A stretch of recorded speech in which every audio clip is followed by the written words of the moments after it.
listening to episode 198 of Mitolife Radio. I am your host, Matt Blackburn, and today I'm interviewing Clark Engelbert. He runs a consulting company called Nutritional Analytics and uses hair tissue mineral analysis, also known as HTMA testing, to assess the mineral status and overall health of his clients. In this interview, he shares his history with SSRIs, benzodiazepines, anxiety, and panic attacks. So that led him down this health journey to discovering mineral balancing. And I am just really impressed with his command of the periodic table and knowing how different elements interact both as agonists, antagonists. There's synergies with toxic metals that he emphasizes, and the solutions to rebalance. So in this interview, he talks about why people have mineral imbalance in the first place, how your requirements for nutrients can be dramatically increased by metal exposure, why heavy metals are the single greatest health problem on the planet by far, why metals are ubiquitous in our environment. He talks about the relationship between mercury and selenium. And then we dive deep into HTMA, hair tissue mineral analysis, why Clark believes that's the best diagnostic test we have available, all of the scientific backing supporting its validity.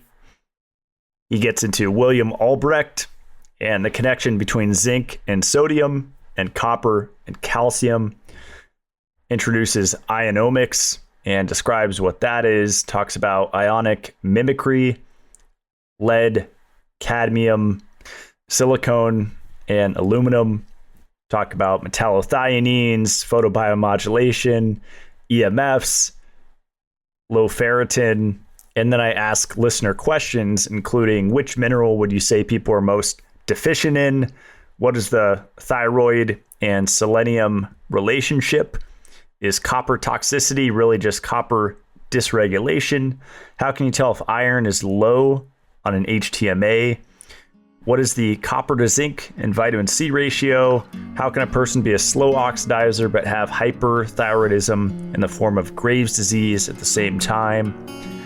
Hair loss, high uranium levels, and so much more. This episode is jam-packed with information, so be sure to have your notebook ready to take notes and enjoy the show. Here is Clark Engelbert.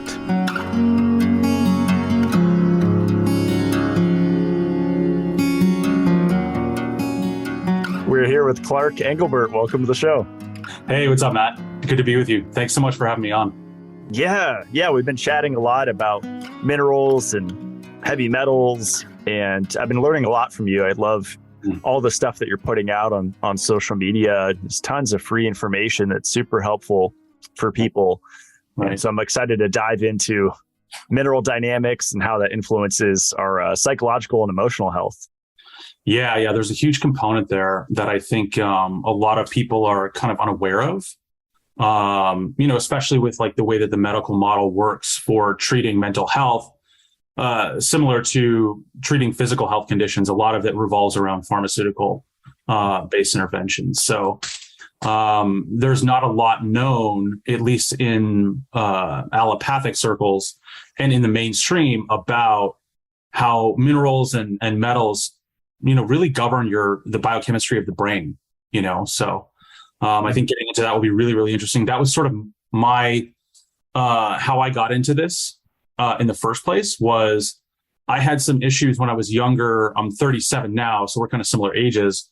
But when I was younger, early 20s and in college, I went through some serious mental health challenges, and a lot of that revolved around, just partying and college culture. Like when you go to American college or university, that's sort of like the culture is you go and you get messed up.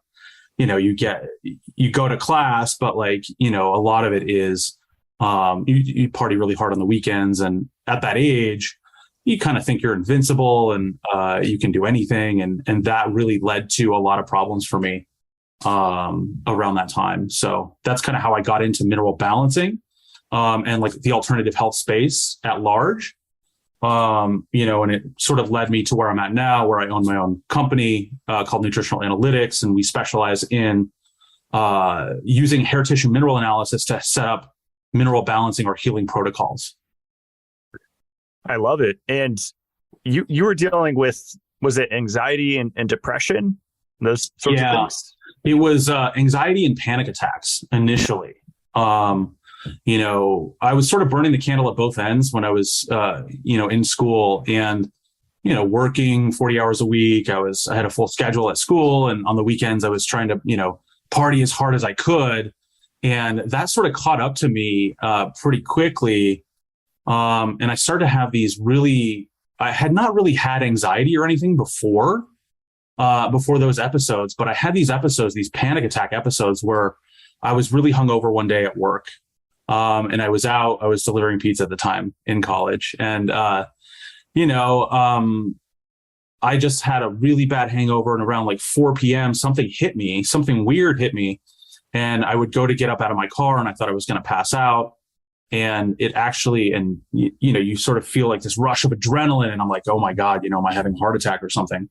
Because I had never really had anxiety episodes before. So I had no awareness of what that was like. So I thought I was having a heart attack, and, got rushed to the emergency room, and they're like, well, you're fine. Like nothing really happened. And I'm just like, no, something happened. You need to be able to tell me what's going on here. And they weren't really able to. They said, go home and get more sleep and drink some more water. That was basically the advice, because they run all the tests that they run at the hospital. Nothing really came back in a bad range. So that episode, looking back now, it was a panic attack, but I had no idea what it was. And the not being able to pinpoint what was going on sort of put me in this mental frame of something happened. No one can tell me what happened. And I have no idea what to do about that or how to prevent it. So it sort of snowballed out of control, and I started to have more panic attacks. I wasn't sleeping, and that sort of snowballed for like 6 months to a year. And I was in and out of the emergency room and my doctor's office. And it really got to the point where I had been into my doctor's office so many different times, and they're like, we can't find anything wrong with you. There's no other test that we can run. We don't know what else to do. And I went in one day, and they were like, well, a nurse practitioner that I was seeing, she was like, I think you might have anxiety. And I was like, you know what? Just tell me I have something and give me something for it. Because I've been dealing with this, weird nebulous situation where it feels like something is going on, but you guys can't tell me anything or give me anything for it. So, but it started with panic and anxiety. And it sort of went from there. They put me on medication for anxiety and depression at that point. I wasn't really depressed, but, they put me on some SSRIs. They put me on some benzos. And that was sort of the beginning of the end for me. And my physical health and mental health was initially improved by being on those medications. I was able to get some relief. The benzos are very powerful. They work on the GABA receptors in your brain. So I got some symptom relief. But, 6 months into that regimen, I was with a girlfriend at the time, and her mom was a nurse. And she said that, well, you really shouldn't be on the benzos for any longer than 4 weeks or so. That's what it says in the physician's desk reference. It's because they're addictive. Or, you could parse it semantically. They make you dependent. So I kind of was starting to notice that I would go through like interdose withdrawal in between taking the benzos. I was getting withdrawal symptoms just from being on them for that length of time. And so that sort of started me on like another path of looking into the alternative health space and things I could do to naturally regulate especially my moods and the anxiety and panic attacks that I had experienced. So I went down a really long path. It took me many years to actually come off of the benzos, but I realized that around the year mark that I needed to come off of them. The SSRIs were making me fat, hypothyroid. I had elevated TSH, high blood pressure. I'm 6'2" and I was like 250 pounds, so a lot of other things were going wrong, even though to some degree, the anxiety was controlled, but it was getting more out of control as time went on because of that interdose withdrawal and everything. So you started studying natural health, and did you just come across HTMA like randomly, or? It took a while. I went down many different rabbit holes. I went down the GAPS diet rabbit hole. I went down the orthomolecular rabbit hole. I read Joan Matthews Larson's book, Depression Free Naturally. I don't know if you're familiar with Julia Ross. She wrote The Diet Cure and The Mood Cure. She's out of Marin County. I actually went to their facilities to get help as well, over the years. And so I started in on the benzos in about 2006, 2007, and I came off them in late 2012. So there was a lot of stuff that I was doing in between that time, but sort of looking into stuff. I didn't find mineral balancing in HTMA until I was at the Health Recovery Center, which is like a holistic detox facility in Minnesota. I think they're defunct now, but it's Joan Matthews Larson ran that facility, and she would help people come off of drugs, medications, using like IV vitamin C and glutathione, magnesium and stuff like that. So I found someone had told me at that, someone else who was in the program had told me about hair tissue mineral analysis. And I was like, that sounds kind of interesting. And do you know who Pam Killeen is? She's kind of a Weston A. Price practitioner. She wrote a book called Addiction, The Hidden Epidemic.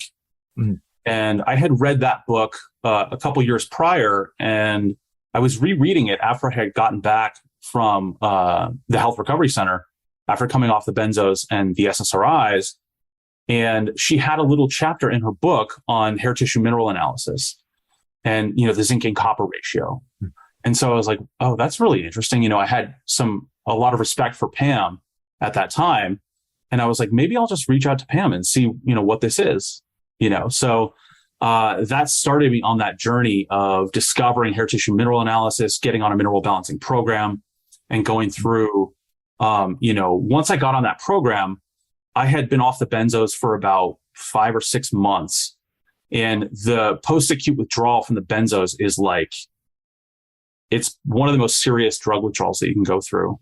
So I was down for the count and basically incapacitated for 6 months, and was in pretty serious post-acute withdrawal, and dealing with the after effects of that, and I was taking maybe 50 or 60 different supplements at the time, doing it kind of randomly, the way that people are doing it, for the most part. And, it really wasn't until I got onto the mineral balancing program that I was like, whoa, something's going on here that I think is very, very different from a lot of other systems and programs out there.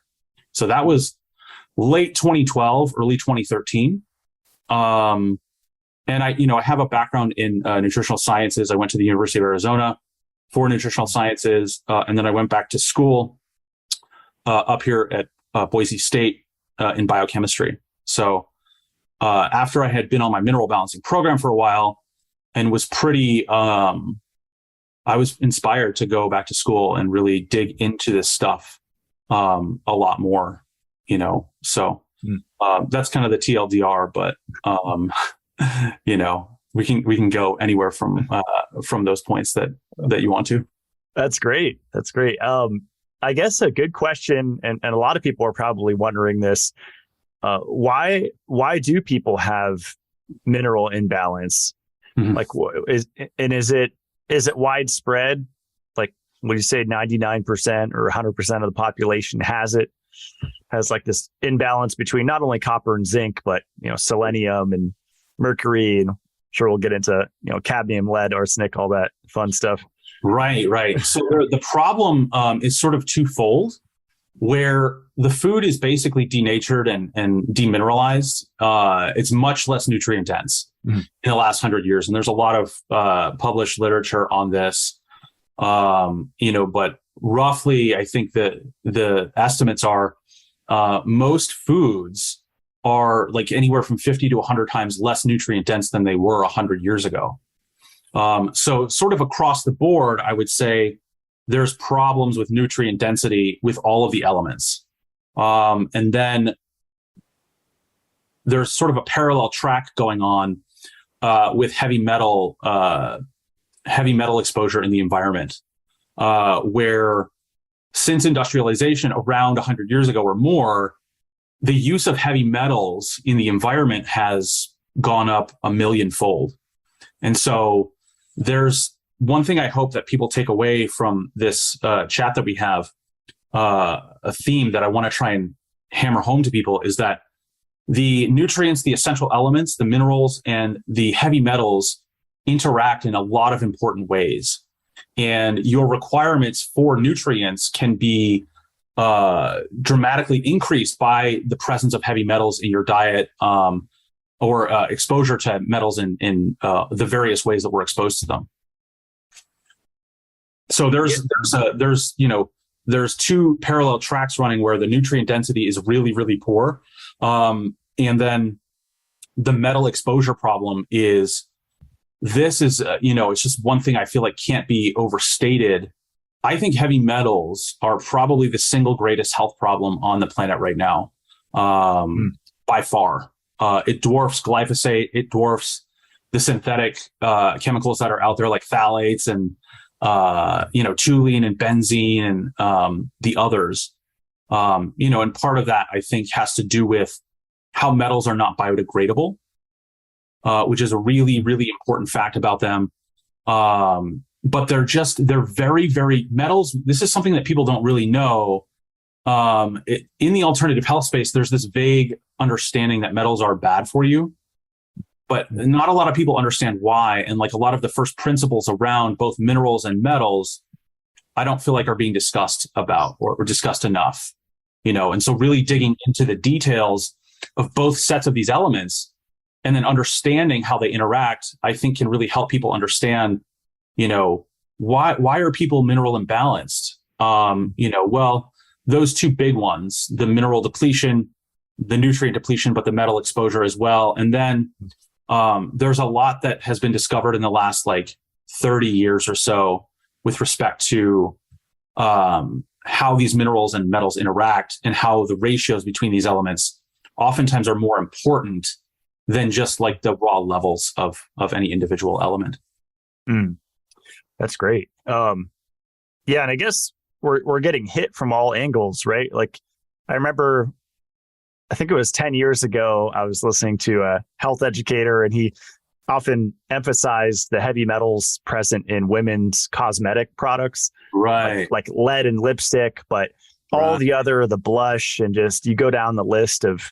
I mean, every time I walk in a mall, which is once a year, that first first section of the mall, you just get gassed. And right, exactly. You try to stay away from the mall as much as you can, but right.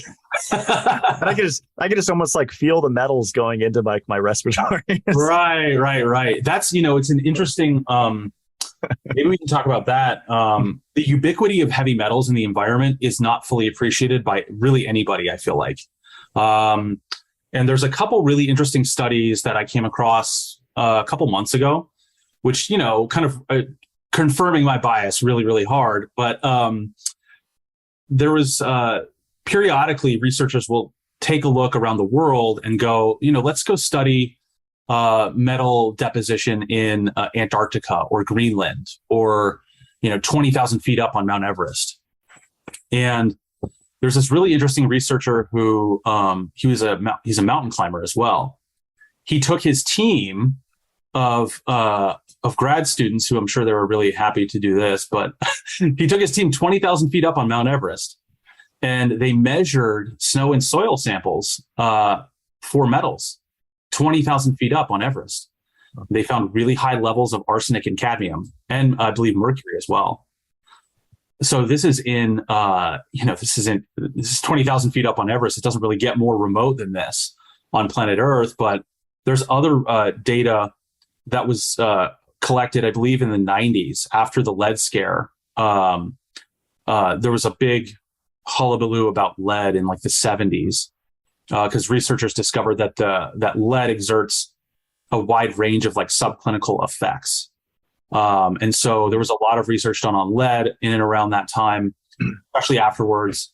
And so they studied like snow and soil samples up in Antarctica or down in Antarctica and up in Greenland as well.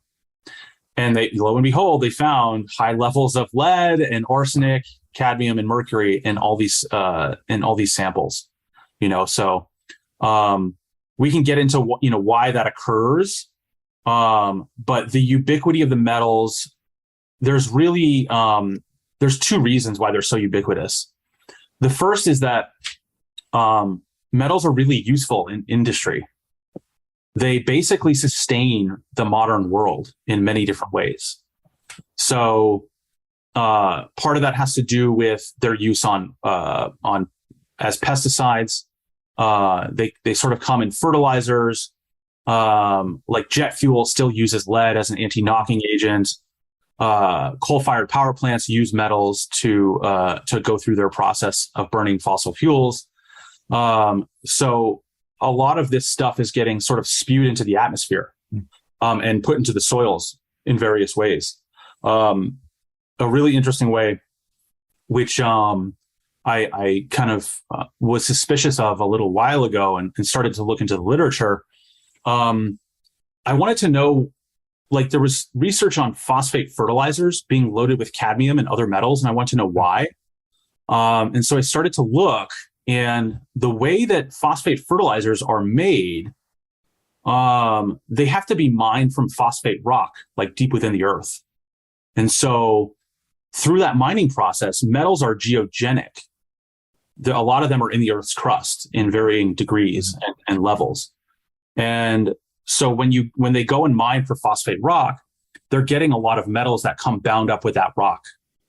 And so what happens through the grounding down of the phosphate rock, a lot of the metals are not like filtered out. And so the end product of the phosphate fertilizers are loaded with metals, cadmium in particular. And so all these fertilizers, the superphosphates, are used all over the world, and in particular in the Western world, on all the crops.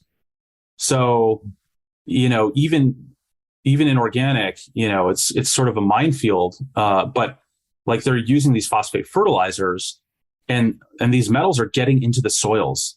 So their ubiquity just cannot be overstated ever.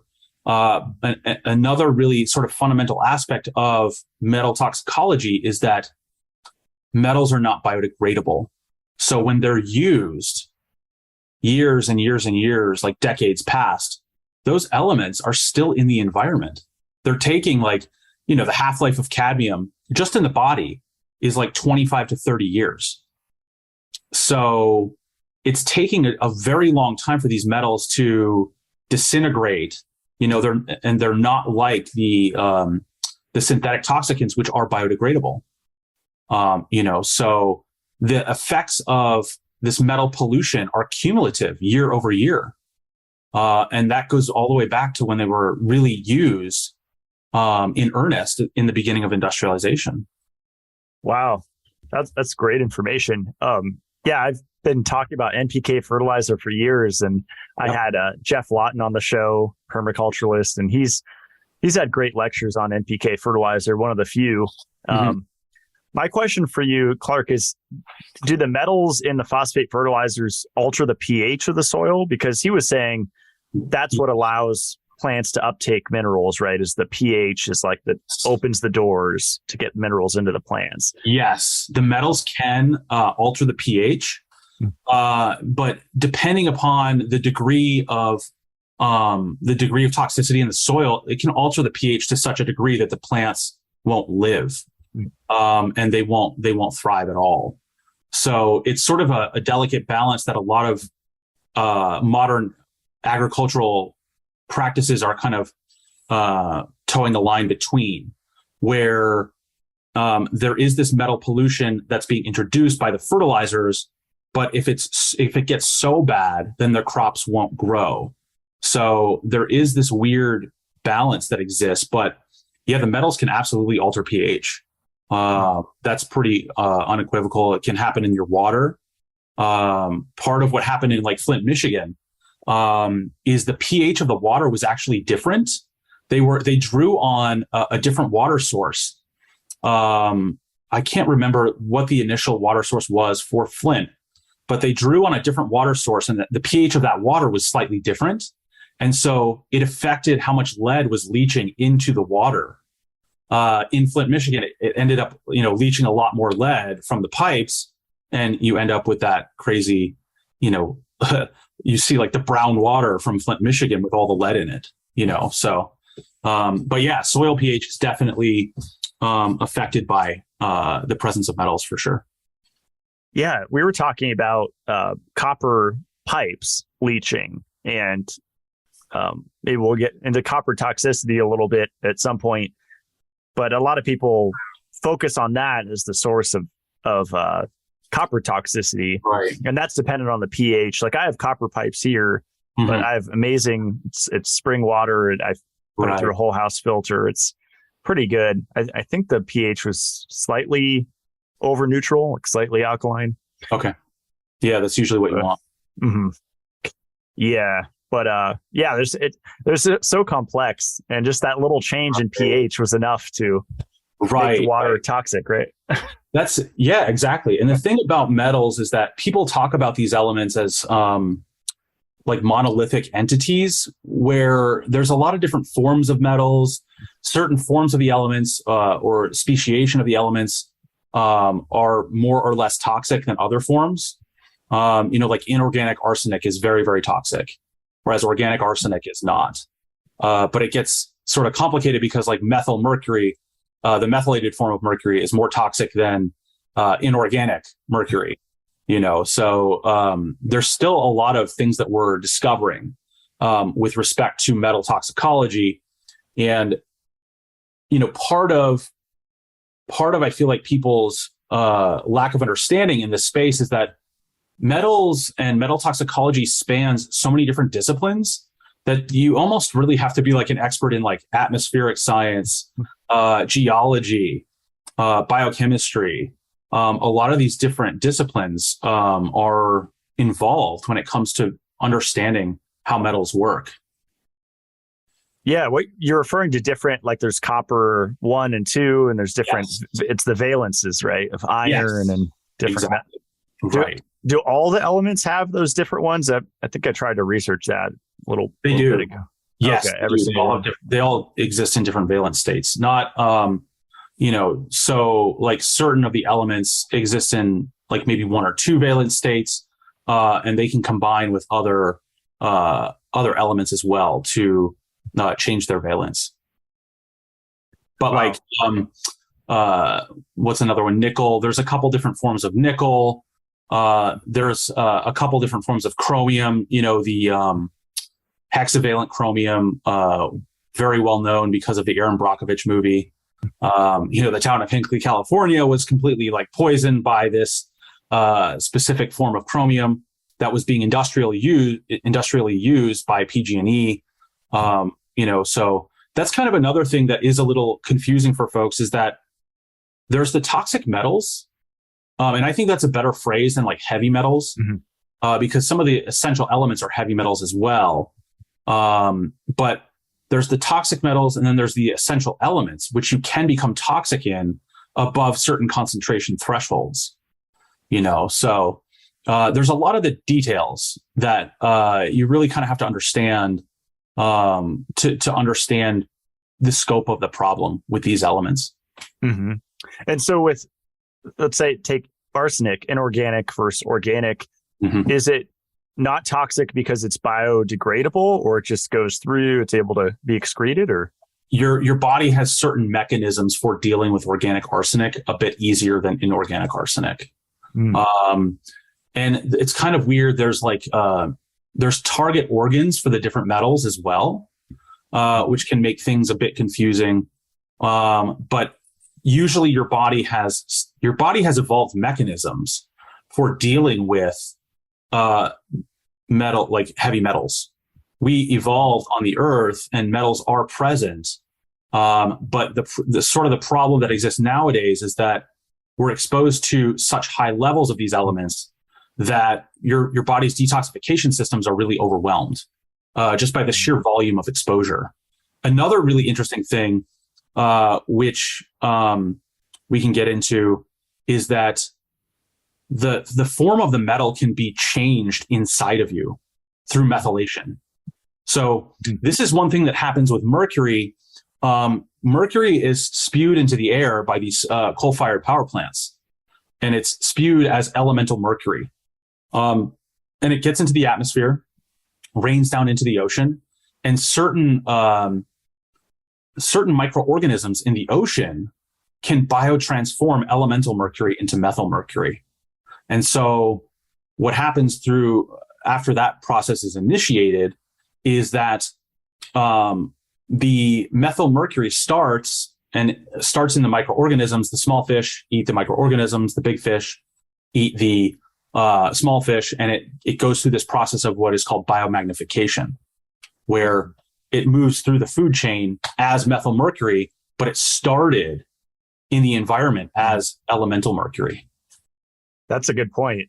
Yeah, I recently posted, there's this brand Safe Catch. I met the guys at the conference years ago, and they test each batch of tuna. It's like canned tuna for mercury below a certain amount, which is pretty cool. I've heard it said before in the nutrition circles by a quantum health guy that the selenium in the seafood is enough to detox the mercury, so you don't need to ever worry about mercury because the selenium is built in as a solution. But my question is, what if someone's already mercury toxic going in? Then the selenium in the food isn't going to be enough, right? Exactly. Yeah, and I did a post on this not too long ago.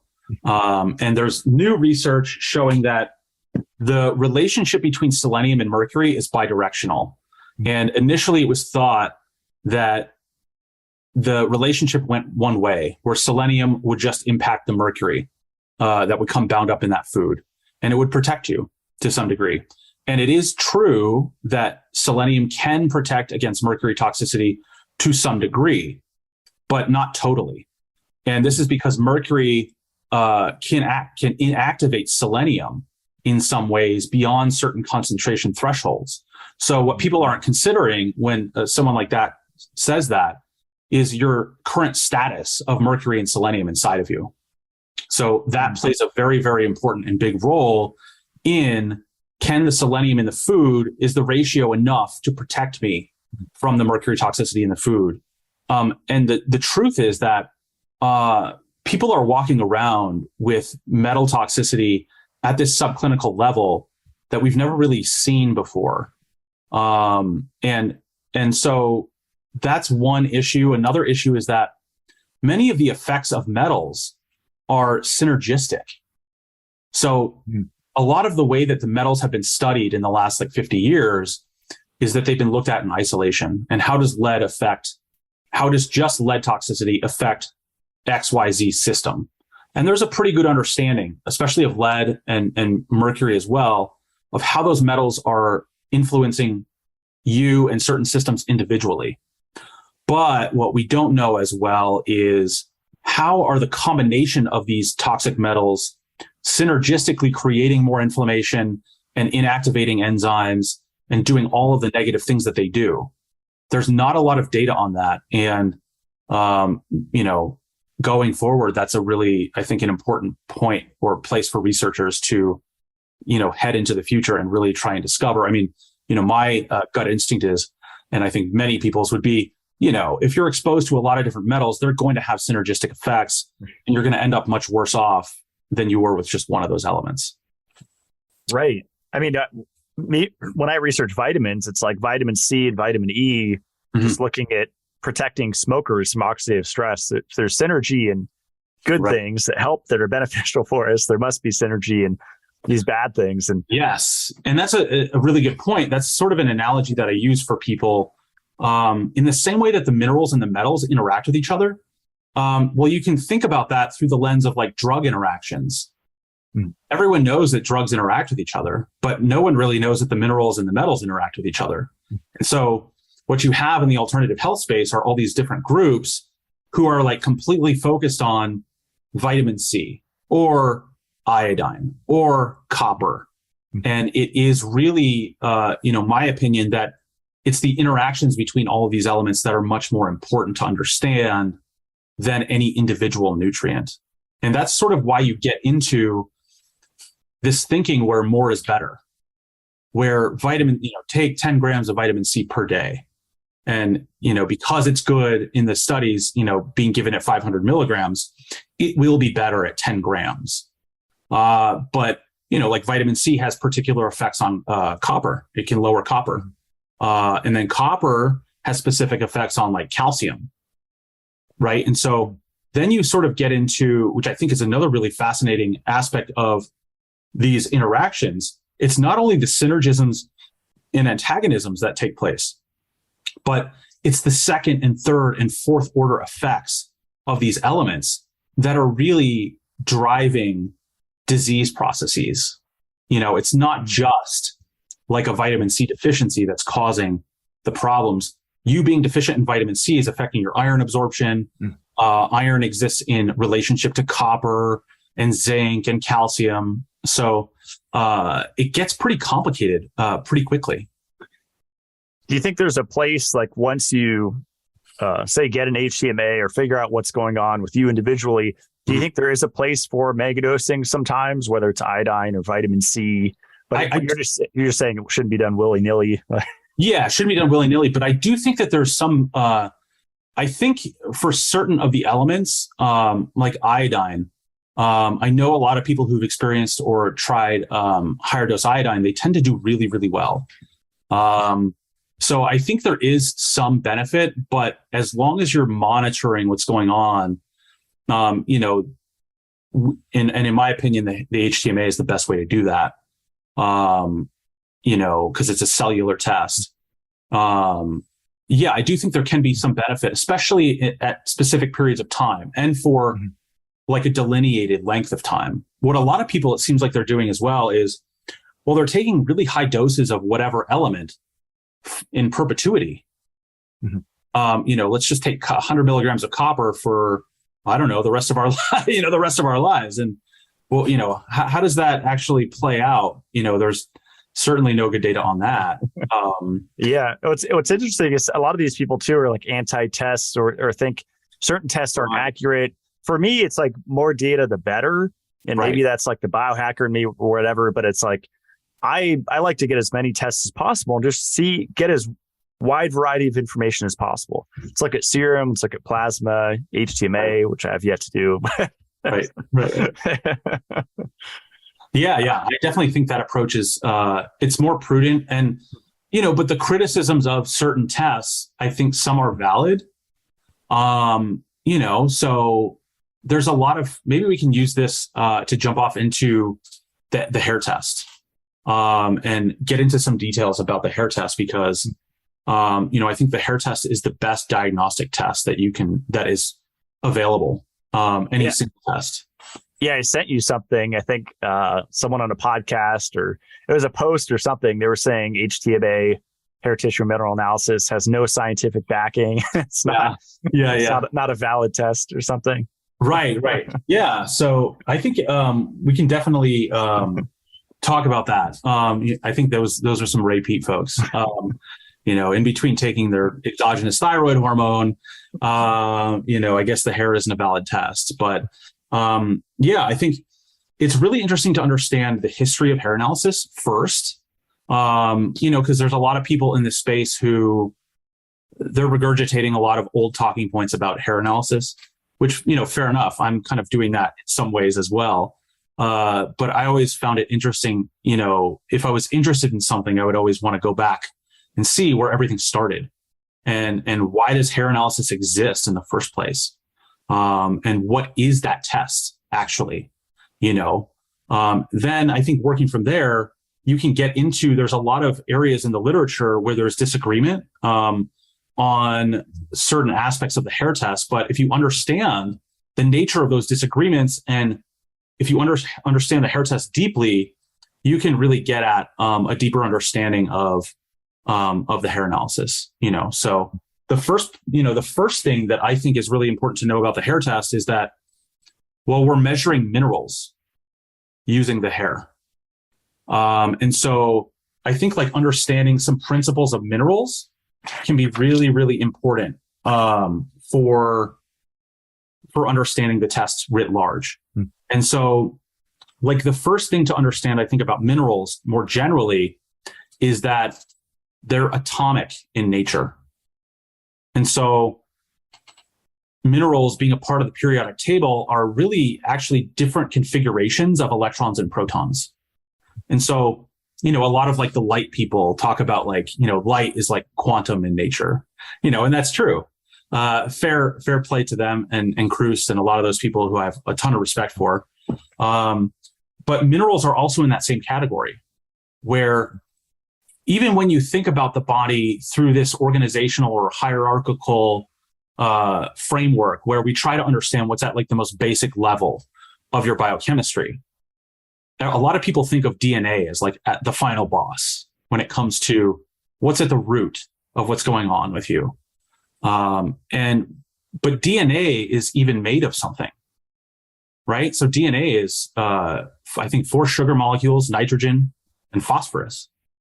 So phosphorus is an essential element. Even DNA is made of something even more fundamental. So there's a really interesting quote from this book that I love. I tell this to people all the time to help them understand minerals through this lens. It's from Nicole Coleman. She wrote the book, The Toxicology of Essential and Non-Essential Metals. Would really recommend that for everybody listening. But she says, when we examine the human body, we often use an organizational approach, which starts with DNA, the supreme macromolecule that gives instructions to orchestrate cellular function. Cells organize into tissues, tissues organize into organs, and all of these components yield you and me, human beings. DNA is our blueprint, but in all truth, the hierarchy starts at an even more elemental level, with the atoms that make up our DNA. Nearly 1/2 of the elements on the periodic table are found in the human body. And so it really hints at that, that notion that minerals are different configurations of electrons and protons and operating at that atomic level, which is the most fundamental level of matter. So that I think helps to set the stage for understanding the importance of these elements. They're called essential for, very, very important reason. Another really important principle of minerals, which I feel like some people kind of hint at, is that minerals are pleiotropic. So this is to borrow a term from genetics, and using it in this context just means that minerals are used for hundreds and sometimes thousands of different functions in the body. So, everyone knows that magnesium is used for hundreds of different enzymes. Iron is also similarly used for many, many different enzymes. And zinc is used like 2,000 to 3,000 different ways in the body. So the way that minerals are used across all of these different systems, there's no drug on earth that you could ever even conceive of that could work in these type of ways across all of these systems, regulating, like neurotransmitters, hormones, oxygenation of your blood, pH, digestion, muscle contraction and relaxation. There's just so many things. Like if we were to go through everything that zinc does, it would take the whole call. And there's secondary effects too, right? Because those enzyme effects are just the primary, but then there's exactly sort of what I was talking about before. It's not just those direct effects. It's those second and third order effects from those elements, and the perturbation of their metabolism that can really, it just makes it sort of mind numbing when you really start to get into it. If you think about it in terms like in quantitative terms, basically, it gets out of control pretty quickly. So, a few other things that I think are really important for people to know about minerals is that there's the second and third order effects. And then there is, there's different types of mineral imbalances as well. So a lot of people just think of like mineral problems in terms of like deficiencies. I've got a deficiency of whatever. And a lot of people who use a hair test, that's what they're using it for. They're just using it to identify low or high mineral levels. And we can get into a little later, why that's misguided. But, there's different types of deficiencies. There's a frank deficiency, which is overt, obvious, clinical presentation of symptoms where like low iodine equals a goiter, right? Or very, very, very low iron equals anemia. And we know that you don't necessarily have to have anemia to be iron deficient. But, so then there's the subclinical type of deficiency, which is harder to measure, but it results in like a silent and clinical reduction in function of maybe certain enzymes. And then leads to also those second and third order effects. So there's different types of mineral imbalances. You can have acute toxic excess of any of the elements. If you accidentally ingest a ton of copper, you're going to be copper poisoned by that. Or purposefully. Yeah, exactly. The idea is that there's a dose response curve for all of these elements. And it starts on this far left side with a fatal deficiency going through all the way on the other side with a fatal toxic dose. So, and I often hear like with blood tests, it's a snapshot of one moment in time, and being fasted or not, and what time of day can affect. With hair, is it how fast your hair, like what length of time are we talking about that it shows? Yes. So yeah, that's a really good point about the differences between blood and hair. Blood is definitely more like a very quick snapshot in time, where most blood samples are measuring 24 to 48 hours from when that sample is taken, directly before or at the time of the sample. A hair test, because of the nature of hair growth, is measuring about 2 to 4 months worth of mineral deposition into the hair, depending on the length of the sample. So you really want to get no longer than you don't want more of a sample than 3 months, basically. Then it gets a little dicey in terms of setting up a healing program based on that. How many inches is it like a cut and dry equation or? Yeah, no, it is. It's about an inch to an inch and a half. Okay. Yeah. Yep. But that's, we can get into, I'm just thinking about where it can lead us. But there's a couple other things about minerals I think that are really important to know. Minerals exist in a system. So this is basically the work of William Albrecht, who was a soil scientist at UCLA in the 1950s, who he was basically studying the best way to get plants to grow more rapidly and in a more healthy manner. And he wanted to, he figured out, he could tell that balancing the mineral levels and ratios in the soil was the way to do this, but he couldn't figure out how to do it until he started to notice that like giving copper would raise the calcium level, or giving manganese would raise the sodium level. And so he started to notice that all of these elements existed in a system and they all affected each other. And to really move the needle on improving soil quality, he had to understand these antagonisms and synergisms that existed. And once he did, and the specifics of them, like zinc can lower sodium, right? Manganese can raise sodium. Copper raises calcium, and so on and so forth. Once he understood the exact interactions that existed, then he could really improve the soil quality dramatically.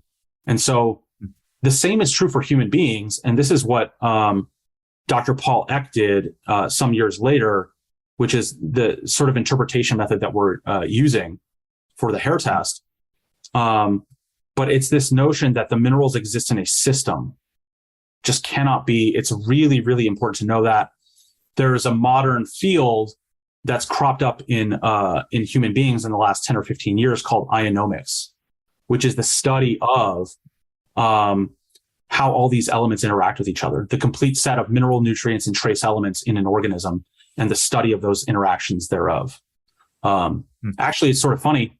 Ionomics was started in soil science because of a lot of William Albrecht's work. And they used ionomics to map genes of many plants. Wow. Yeah. So, yeah. Oh, sorry. Go ahead.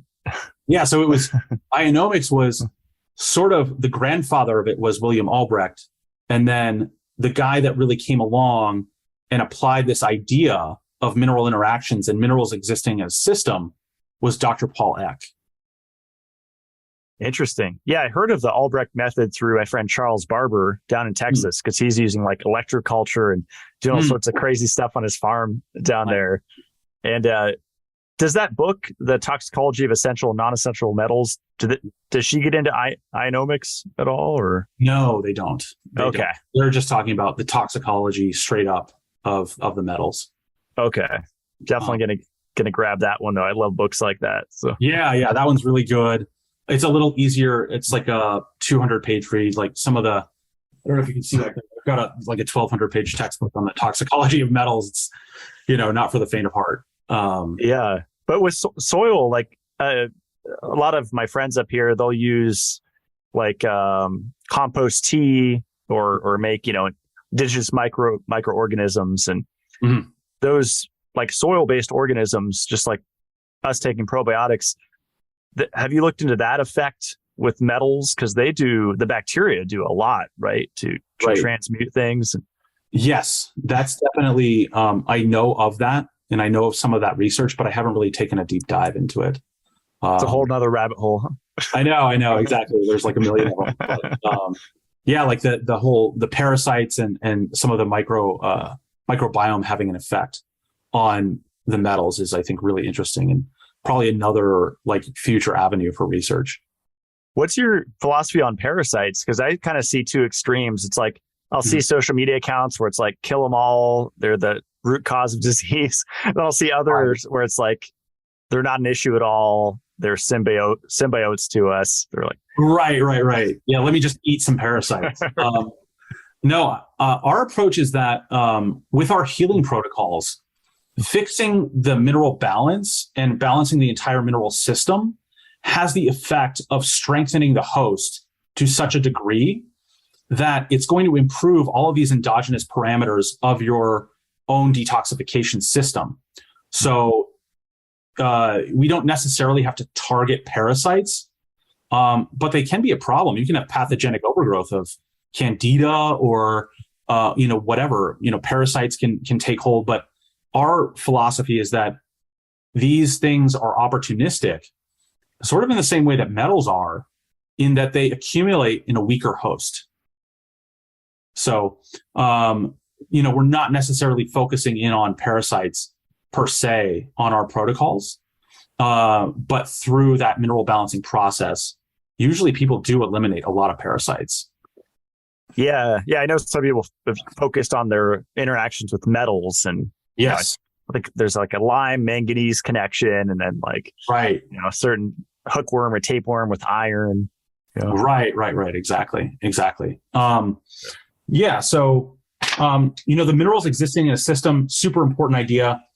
And maybe the last one, before we get into more of like the actual hair test, is that there's this principle called ionic mimicry, which states that heavy metals more readily bioaccumulate in the face of mineral imbalances, deficiencies, and excesses of these elements in the wrong place.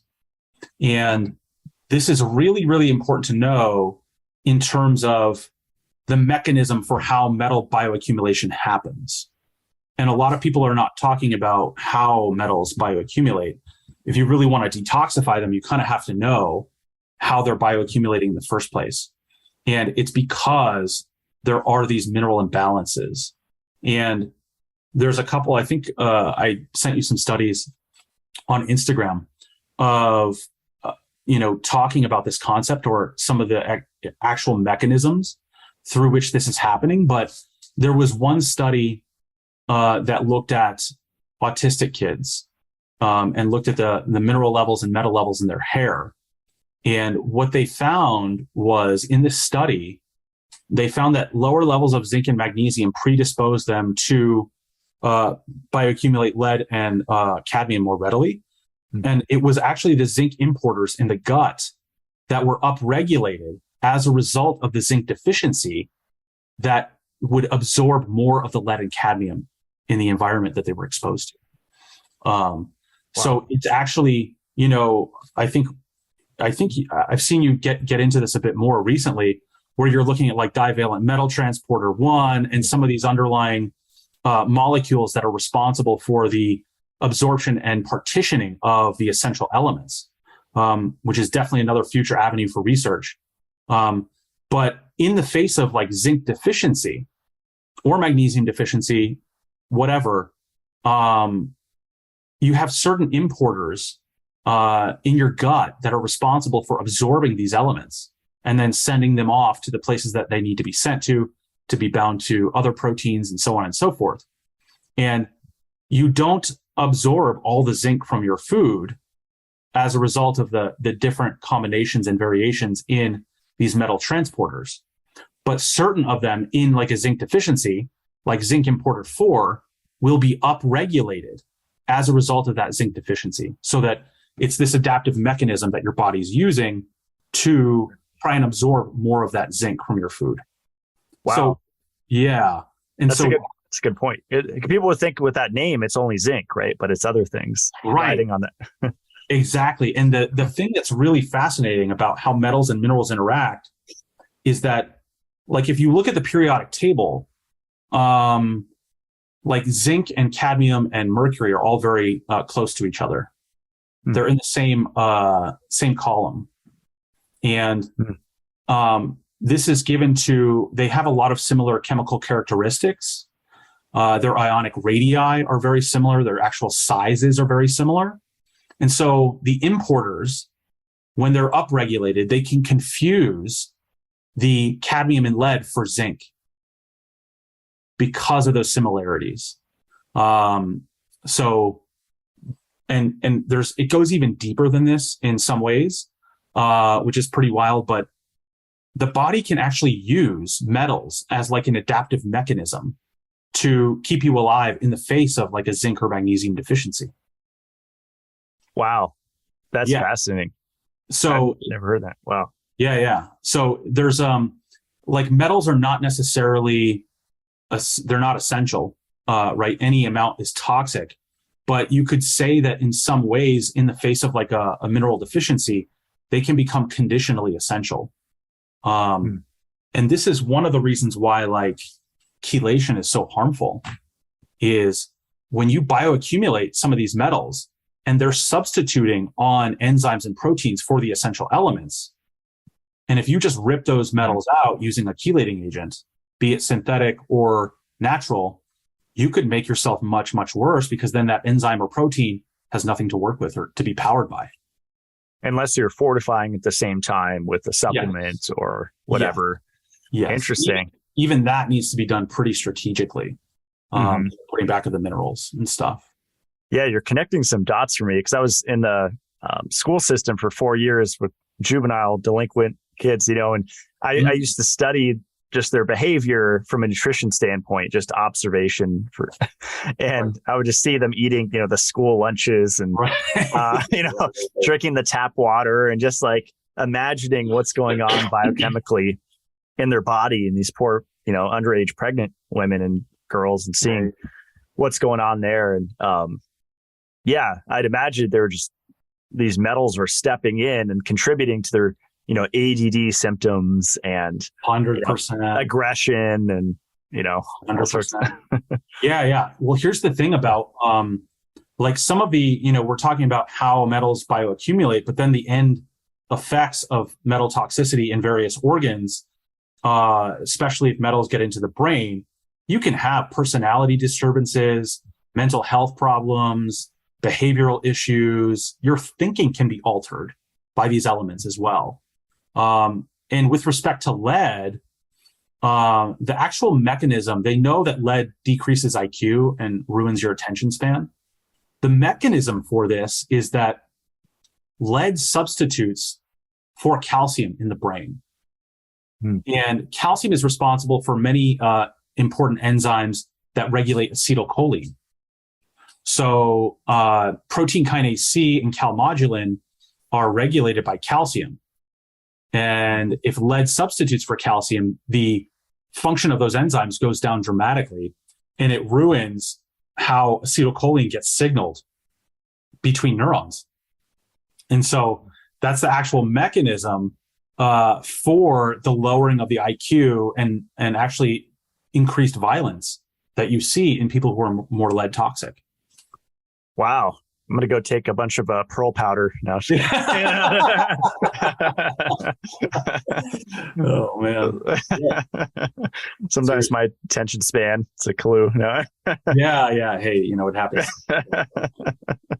Interesting. So, yeah, I pulled up the periodic table. So you were saying like with zinc and cadmium, and then there's mercury in that column as well.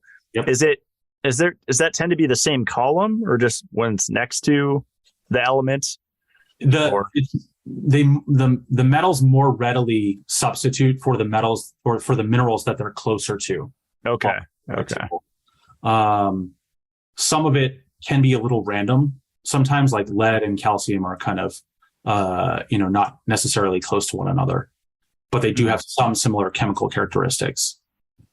Interesting. Have you looked into I think we spoke before about this, like the trace minerals and ultra trace minerals, because I came from like the raw vegan world where it's like micronutrients are everything and more important than macronutrients,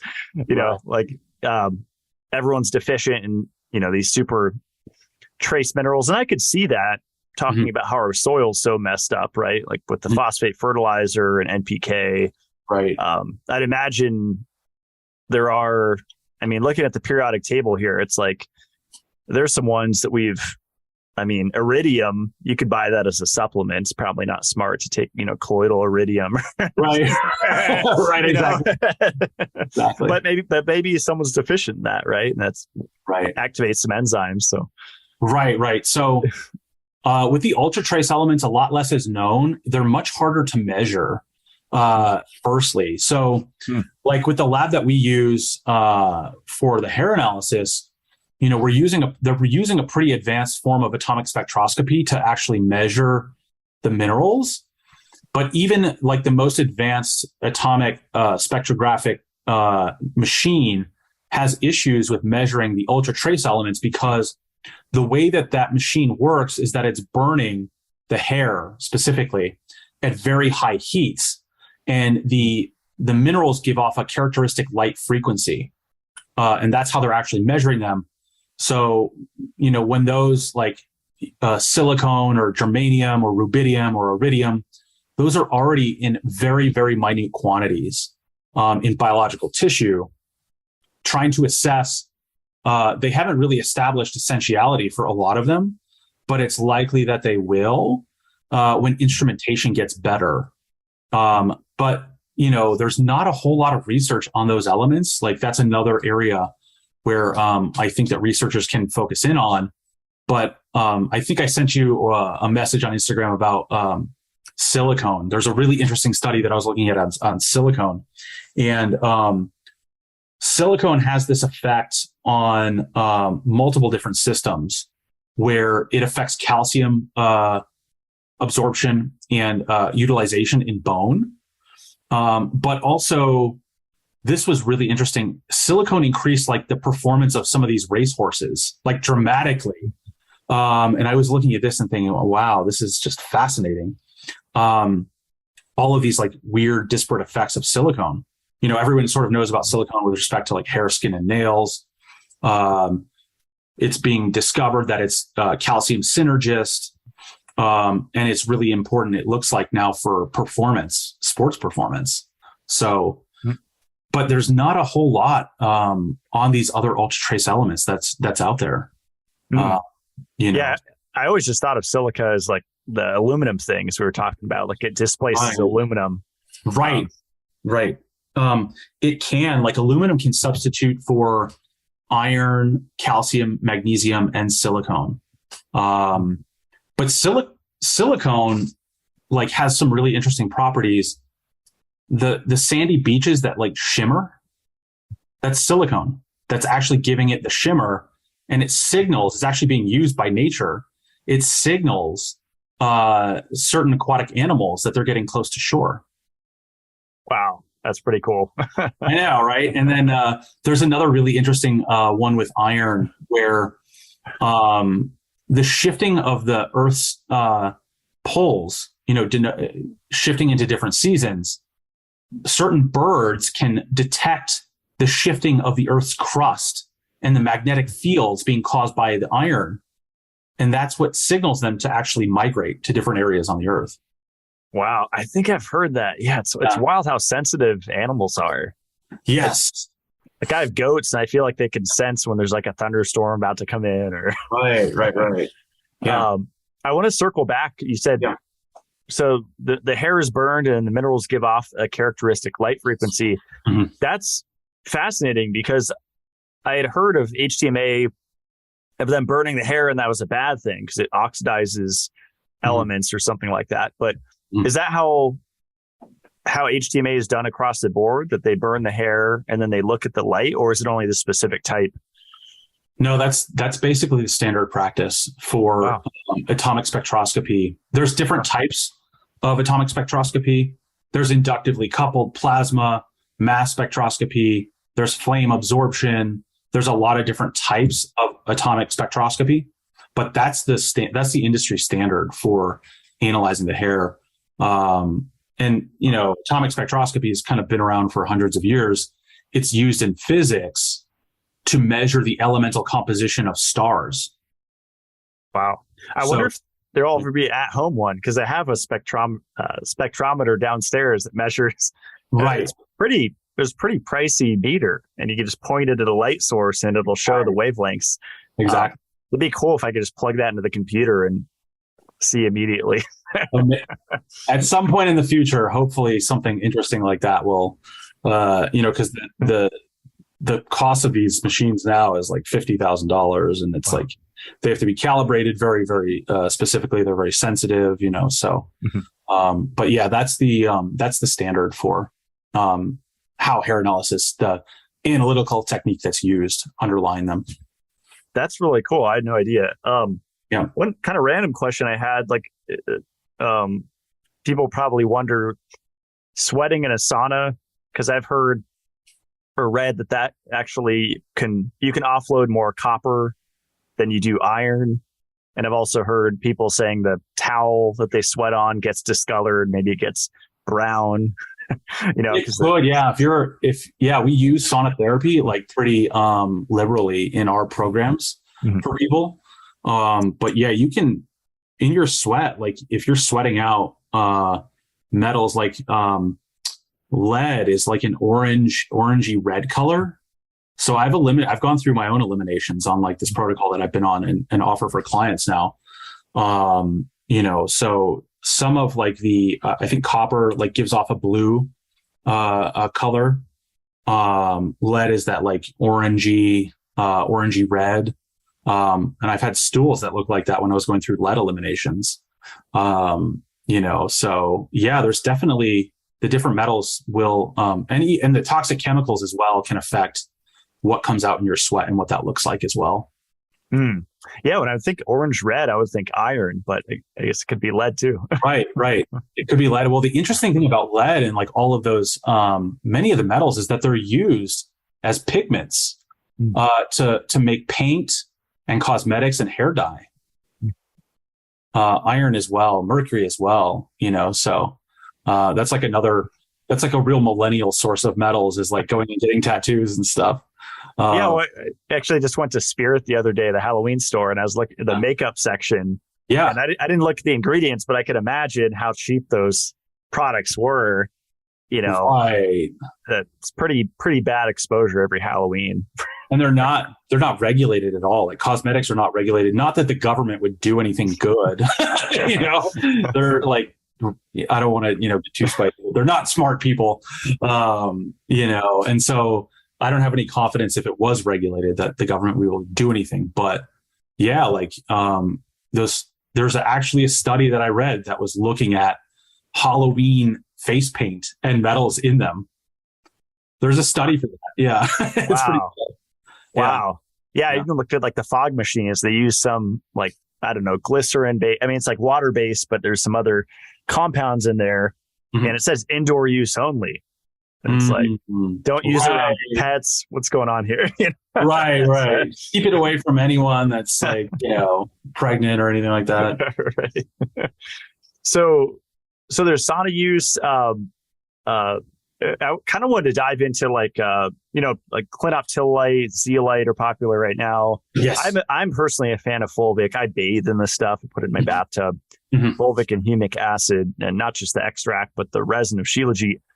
And it does contain metals, but it's complexed with fulvic acid. And there's some great books on shilajit, really scientific books that go into it. And some of it's over my head, but it's a whole food substance. It's not like we're isolating compounds here. It's like a whole food type supplement. But yeah, just curious your thoughts on all those products. And I think you said earlier that chelation can be harmful, so it has to be used in the context of knowing what's going on in your body. And right.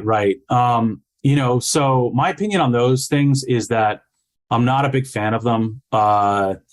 Whether it's like cilantro or spirulina, the shilajit, the humic and the fulvic. I think if you get that stuff tested, which is probably something that you're doing, but I don't imagine the normal consumer is going out and getting their whatever they're taking measured for metals. I do think the risk reward is not in favor of using them. And particularly if you are on like a mineral balancing program that is designed to strategically manipulate mineral levels and ratios into balance to improve endogenous aspects of your detoxification system, they're just not needed. And I would say if someone's really concerned about metal toxicity, I would use sauna therapy over like any of the natural chelating agents. But not to say that there's no benefits, because I know that there's a lot of published data on like humic and fulvic, where, they can be helpful, so, and that is due or owed to this idea that they're pretty rich in minerals. That's great. What do you think of, just kind of throwing random questions here near the end, but what do you think about borax and the trend of people taking that orally? I know years ago I used to take 1/8 of a teaspoon. Now I don't. I'd rather take like a boron bisglycinate supplement. To me, that's a lot safer. But I think bathing in it, from what I understand, is generally safe. I mean, they use it in soap, right? Borax. Right. I really haven't looked too deeply into borax.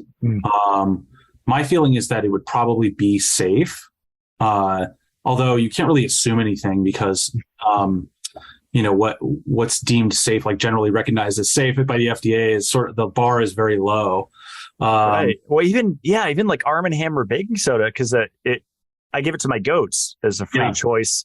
It soothes their rumen if they just need to lick some baking soda. But my friend told me that Arm & Hammer is not pure, and to only use that for cleaning and other stuff. Don't give it to animals. I was like, well, it's mined. It has to be pretty clean. Right. And so I bought this like super primo, pretty expensive bag of baking soda, and they prefer that. I put them side by side, and they preferred that to the Arm & Hammer. So interesting. I mean, animals don't lie, right? I mean, your pets, you could kind of test different things to watch what they go for. Right, exactly. And so with like baking soda, though, baking soda uses aluminum as an anti-caking agent in it, unfortunately. And that's I thought that was baking powder, because I heard that years ago. I'm pretty sure it's baking soda as well. Aluminum is used as an anti-caking agent in like a lot of different products. So like antiperspirants, table salt, in a lot of cacao products and protein powders. So yeah, I would definitely, I'm like 90% sure on that one, but, it's just, it's due to, I think, the FDA's incompetence, or it could be malevolence. I certainly think that's at play with people in our government. But they basically say that like aluminum is safe to use. The way that they've tested it is very small amounts and like individual doses. It's sort of like the pharmaceuticals. Well, and then you have 100 different companies or 1,000 different companies using small doses of aluminum in all of these different products. What is the end result of that? Mm-hmm. That's a good question. Yeah. Yeah. Why is that occurring? Why is that allowed to happen? Right. Who knows? So when you work with clients, like I'm guessing that everyone has different exposures. Like people probably look at where I live, off grid in the forest, spring water fed house, probably a pretty low exposure to toxins, but who knows? I could have some stuff in the water that I'm getting just chronically, even through the filtered water, who knows? So when people work with you, my question is, does where they live, whether it's in the US or abroad, does that affect, whether they have to take an isolated supplement to balance the water they're drinking or bathing in, or what they're breathing in their individual environment where they live? Do you think that plays like a pretty important role? Or yeah, I think it's actually very important. And one of the things that like the light people talk about, your zip code is more important than whatever, I don't know what it is. It's more important than your diet or whatever. But where you live is very, very important. In our framework or perspective, it's important for different reasons. Where if you live in an urban area, that's much more likely to expose you to a lot of different metals from industrial practices. Maybe there are factories nearby that are using metals. So being off grid, being in a more rural environment, certainly advantageous. It's not necessarily a guarantee of anything, but it's certainly better. Same way that like organic food is much, much better than, regular food. It's still not necessarily a guarantee, but when it comes to like the programs that we're setting up, we definitely walk people through. I send all of my clients like a guide on avoiding heavy metals in their everyday life. You can't avoid exposures that you don't know about, so we try to focus on what you can control. But like where you live definitely plays a role. Like if you live near a freeway and there's a lot of cars going by, instead of lead being used in the gas as an anti-knocking agent, manganese is used. So if you're inhaling the fumes from cars, that can be a problem. A lot of people do have manganese toxicity as a result of that. If you live near an airport, that can be a big problem because the jet fuel, the lead was taken out of the cars, but it's still used in jet fuel, so, but in terms of, does it affect the programs that we use? It more affects how we coach people on avoiding those exposure vectors, but it doesn't really affect how we set up the protocol. The protocols that we're setting up are more based on like specific parameters on the test, like what mineral ratio is low or high, what element can we give to manipulate that ratio into balance. That's great. Yeah, I grew up like close to 30 years by an airport, and I'm sure just walking to school or walking on the sidewalk, I was just mainlining that stuff for decades. Right. Where'd you grow up? It was San Diego, California. Oh yeah, so it's a big metro area. Yeah. I know on your website, you have a lot of great resources in your website, like links to studies, and under the science section, you have a photobiomodulation section. I see your EMR light in the background. Yes. And have you seen any research on red light therapy or photobiomodulation benefiting people with like metal toxicity? Theoretically, I think the link is there because of the way that near infrared frequencies can penetrate and affect the mitochondria. And specifically cytochrome C oxidase and affecting the electron chain transport. So theoretically, it's certainly possible that those frequencies of light can positively affect that system, which can be affected by the metals. This is one thing I feel like the light and the light water magnetism folks don't really talk about, is that the metals are mitochondrial poisons. And in certain steps of electron chain transport, you need iron and copper. Well, metals can substitute for either iron or copper and really mess with electron chain transport, or, in other steps, oxidative phosphorylation. Arsenic can substitute for phosphorus and really destroy that process as well. So, I think to the extent that those frequencies are affecting cytochrome C and affecting electron chain transport, it can definitely help with metal toxicity. We use in our protocols, we use a near infrared sauna, kind of the sauna space variety, which is kind of like a hybrid between, the EMR devices and like a traditional sauna. Mm-hmm. And when I was on grid, I love those, like the 250 watt lamps that they feel great. They're just energy hogs. I know, they really are. Yeah. So, if you're using it for like an hour a day and like 4 bulbs, that's like 1,000 watts just right there. Right. The orange, I think those emit mostly orange light, right? I know that the orange color is very fascinating with how it affects our body. The EMR or the sauna space lights? The sauna space, those like type, 250 watt heat lights. Yeah. It's definitely a significant portion of orange. And then a lot of mid and far infrared as well. Mm-hmm. Less near infrared. I think part of the idea that Brian was going for with the newer lights that he developed was a bit more near infrared. Mm-hmm. But yeah, we love, red light therapy, sauna therapy. Of everything that's out there in the alternative health space, there's so much garbage. There's so much, nonsense. Those types of therapies don't fit into that category. They're phenomenal. That's great. Yeah. I still play with PEMF because I'm like, maybe I could fry these nanobots they're spraying on us. Oh yeah. That's another really interesting area, EMF. I've looked at data and research showing that EMF can deplete selenium and zinc in your liver. So anything that affects a principle, I think that's really important for people to know, is that anything that affects the essential elements can make you more predisposed to metal bioaccumulation. So EMF, in a roundabout way, can make you more susceptible to heavy metal bioaccumulation. You said selenium and zinc. Wow. Yeah, it was a rat study looking at, I think, magnetic fields, but they were able to deplete selenium and zinc pretty rapidly using those fields in the liver. Wow, because that would affect testosterone production, right? Isn't there a zinc connection there? Yeah, there's a zinc connection there. That would affect superoxide. It would affect glutathione. It would affect what else? Metallothionein as well.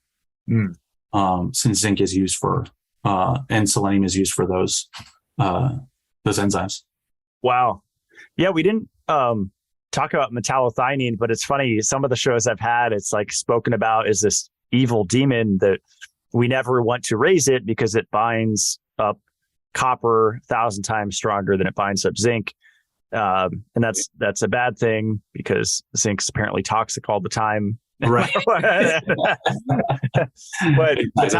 metallothioneins one of our natural heavy metal mechanisms, right? To bind to, it's not just copper and zinc, and it's a class, right? I think that's what Jason said on my show. That's not just one thing. There's metallothioneins with an S. Mm-hmm. Mm-hmm.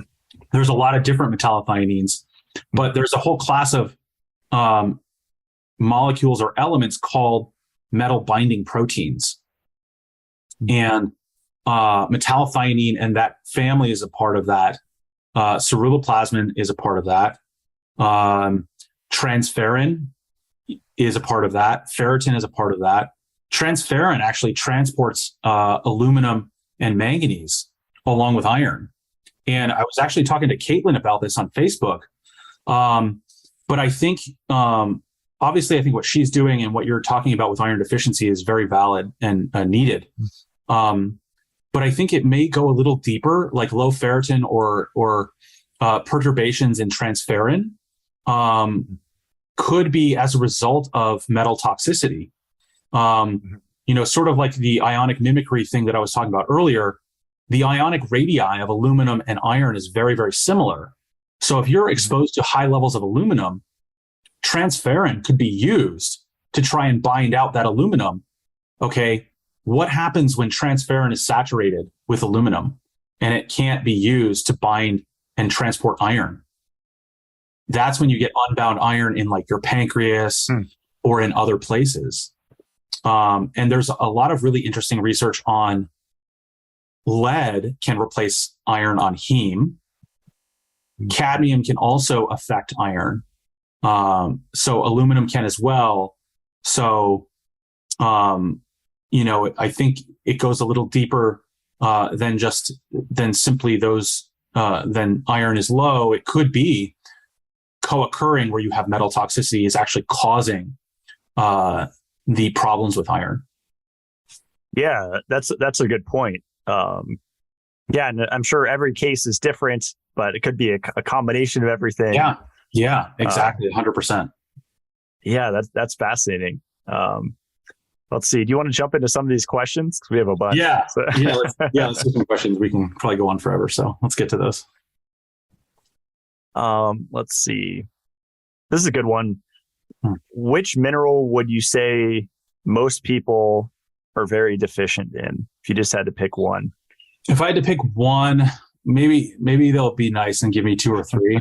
But I'd say zinc, iodine, and potassium are probably the biggest, in my opinion. Not magnesium didn't make the list. I'm it's like right. That's number 4. It's number 4, but it's up there for sure. And it's not necessarily just about like intake of those elements, which but intake matters. It's stress and sugar and EMF and heavy metals, which can all increase your requirements for those elements. Yeah, that's a good point. Yeah. Let's see. Selenium and the thyroid. Any thoughts on that, like relationship? Or? Yeah, I mean, selenium is very important for the conversion of, in thyroid hormone. So iodine and selenium are the two big thyroid elements or nutrients. I think zinc, actually vitamin D and vitamin A are also very important for thyroid hormone. I wouldn't say there's anything necessarily new that I could say about selenium and the thyroid that a lot of people don't already know. But I think maybe one thing I could add is that selenium and iodine existing in relationship or ratio to one another is also quite important for optimal thyroid hormone functioning. So the ratio of selenium to iodine? Yes, there's a ratio there, but also with respect to selenium is very important for metals as well. So there's a class of proteins called the selenoproteins, which are sort of like your second line defense against mercury toxicity. The sulfhydryl groups are first, the sulfur containing amino acids. But when those get exhausted after you've been exposed to such high levels of metals, the selenoproteins kick in and get to work on trying to eliminate and put metals in places where they are less harmful. So selenium is very important to that extent. And many of the toxic metals can actually be put into the thyroid and cause a lot of different thyroid disorders. So for that, I think selenium is quite important today. That's awesome. Yeah, in my last show, or one of my last shows, Sean Bean was emphasizing the importance of sulfur. And yes. For years, I was like, magnesium chloride's better than magnesium sulfate baths. But now I'm starting to see the benefit of people using sulfate in the bathtub. And, right. There's other, you can get it through diet. And what is it, like garlic, onions, there's a lot of foods that have it.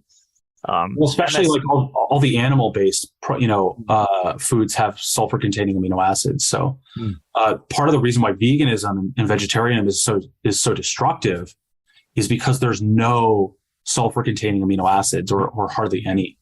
And that really can predispose you to, when you have a lack of those, it can predispose you to metal toxicity, especially. Wow. Yeah, that's a lot of my upbringing. That's scary. We all go through phases doing dumb stuff, I think. I've been you were partying. I was on a raw vegan fruitarian diet. Yeah, exactly. I don't know. We were hilarious. So we didn't really open this can of worms yet. Someone asked, is copper toxicity really just copper dysregulation? The body is out of balance, so it isn't using it right. Both. It could be both. So in the same way that you have iron proteins that control iron metabolism where iron goes, the same is true for copper. They're both redox active molecules. So you have ceruloplasmin. Estrogen is very important for the regulation of copper. And this is why one reason why I think copper toxicity is more prevalent than people realize is that higher estrogen levels, for any reason, will make it so that you absorb more copper from your food. So two of the big ones that are increasing estrogen, birth control, and it's mostly birth control. You're taking exogenous estrogen. But you can get too much copper. If you're ingesting too much copper over a long period of time, that can be problematic. And that can overwhelm the mechanisms that you have that control copper partitioning and metabolism. So it's sort of like this dual thing that's regulating copper, where the intake matters. You do have mechanisms for controlling it, but those mechanisms can be overwhelmed if you're getting way too much copper, or if you have metal toxicity. Mercury and copper, there's a relationship there. If the ratio of zinc to copper is off, that can predispose to copper toxicity as well. There's also really interesting connections between copper and calcium, where copper is a calcium synergist. And on HTMAs, what we see very commonly is in folks with very high tissue calcium, they almost always have hidden or overt copper toxicity. And the body can actually use calcium through some homeostatic mechanisms to buffer you against the negative effects of copper toxicity. Wow. Pretty wild how those interactions work, Interesting. Yeah. Yeah. I wonder if people that, supplement iron, if they have single digit ferritin or under 30 ferritin, should be taking copper as well. Cause I think I've read some stuff on that there, especially longer term for months, you can create a copper deficiency, just like taking zinc could do that, right? So there's a really interesting phenomena that crops up on a lot of people's tests. It's not directly related to copper, but the principle I think is important for people to understand. There are certain situations where in a zinc deficiency state, we don't give zinc by itself. And this is because of zinc's antagonism with sodium. So in certain people, they will have a zinc deficiency, but they will also have a low sodium level and a low sodium potassium ratio. And giving them zinc in that situation won't affect their zinc level because it's lowering the sodium level even further. And so sometimes the body will keep zinc low to protect against the antagonism that it has with sodium. So that similar thing can occur in certain people who have like iron or very low ferritin, right? And if you're just taking iron for that, you could imbalance other nutrients that are antagonistic to iron. Wow. I've posted before, like the mineral or nutrient wheel, where there's the lines connecting. Yes. Do you know if there's like a reference for someone like the zinc and sodium connection? Most people listening to this have probably never heard of that. Right. So do you have on your site, or do you know of anywhere where it's just easy to see where you can see what's connected to what? Or a lot of that comes from Albrecht's work, William Albrecht. So I would definitely recommend people get into that. He published a lot of books. They're available on Amazon. Albrecht's work, he talks a lot about that. That's where a lot of the antagonisms and synergisms were fleshed out. And then after Albrecht, the main guy to really focus in on those interactions was Paul Eck, founder of Analytical Research Labs. And, the method that we're using to analyze and interpret hair tests is based on his method. He did a lot of this stuff clinically, and he has some published stuff that ARL, Analytical Research Labs, does put out. So that's where a lot of it is. But in terms of where in the published literature is that stuff, it's still not fleshed out. A lot of the stuff was figured out clinically, and but they're trying to right now in this field called ionomics. Interesting. Wow. Yeah, I'm going to go through and order all of his books. Sounds great. Yes. This is a good question. And I wish I had my HTMA test to go through. Maybe we could do it in a future show. Would love to. I just need to figure out, I guess we didn't go into that, but I think there's a YouTube video of how to do it. But essentially just one part of the hair, and it could be, was it armpit hair, pubic hair, or the hair on your head? Or it's the hair on your head is the best sample. Okay. It's the most stable. We do use pubic hair sometimes, facial hair even less, and then armpit hair after that. But the hair is the best sampling. Why is the beard test not as good as the hair on top of your head? The beard sometimes doesn't grow at the same rate consistently, like the hair does on the top of the head. Interesting. Same with like pubic hair and armpit hair as well.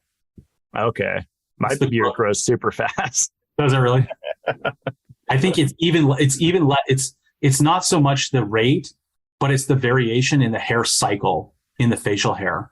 Is different than the head. Interesting. Well, it probably gets more red light too than the top of my head. So. Yeah, same. That's what I'm doing with the EMR light pretty consistently. That's awesome. So someone asked, and this kind of gets into HTMA analysis, but how can you tell if iron is low on the HTMA? My practitioner said I was deficient, but then I was told that wasn't accurate. Iron and copper are two elements that are pretty hard to measure with the HTMA in terms of deficiencies. Iron, since most of the iron is in the blood, I would say, and this is the only element I would say this for, but iron blood tests are probably more accurate at assessing iron deficiency than the hair test. What occurs with the hair test and what can be kind of confusing is that certain of the elements, when they get very, very low on the hair test, they can be in what we call the poor eliminator range. And the poor eliminator is actually denoting that you don't have the vitality to excrete those elements in any appreciable amount. And it can be a bit confusing. It can actually mean that you're hanging on to or retaining more of that element at that time than it's denoting a deficiency. And this whole concept of the poor eliminator is actually very useful for assessing toxic metals on the hair test. And it was sort of discovered in the early and mid 2000s by researchers looking at autistic kids. What they started to see is that on their diagnostic tests, these autistic kids would show very low levels of toxic metals when they know that autism, at least, and developmental delays, it's caused by higher body burdens of metals. There's almost no doubt of that. And so researchers were trying to figure this out. They're like, well, what is going on? Why are their metal levels lower than the healthy controls? And actually, this was discovered that above a certain concentration threshold, the metals inactivate detoxification enzymes. And so the idea is that when you have higher levels of mercury or cadmium or whatever metals in your body, they will inactivate detoxification enzymes and they'll be very, very low in the hair. And so that principle, the poor eliminator principle, can apply to iron and copper as well. So for iron, we can kind of use it in some ways. We use mineral ratios, like the ratio of calcium to magnesium and the calcium magnesium levels and the sodium potassium ratio to assess the need for copper more than we look at the copper level itself. That's awesome. I think you just answered the next two questions without me asking. Oh, cool. Yeah, because one was like, if a mineral is low in the hair, does that always mean low in the body? So you just kind of answer that. And then what's the copper to zinc and vitamin C ratio? And yeah, from what I got really obsessed with the ratios for a little bit this year. And I understand like the supplemented ratio is different from the body ratio. But then there's like individual ratios. I mean, when you talk about ratios, it's a more complex topic than you think, right? It's not just like cut and dry, this to this. Right, exactly. So there's really, in terms of like the vitamin C to zinc to copper ratio, there isn't really an established ratio for those elements right now. For zinc to copper, there is. The thinking is that the ideal ratio is about 8-1, zinc to copper.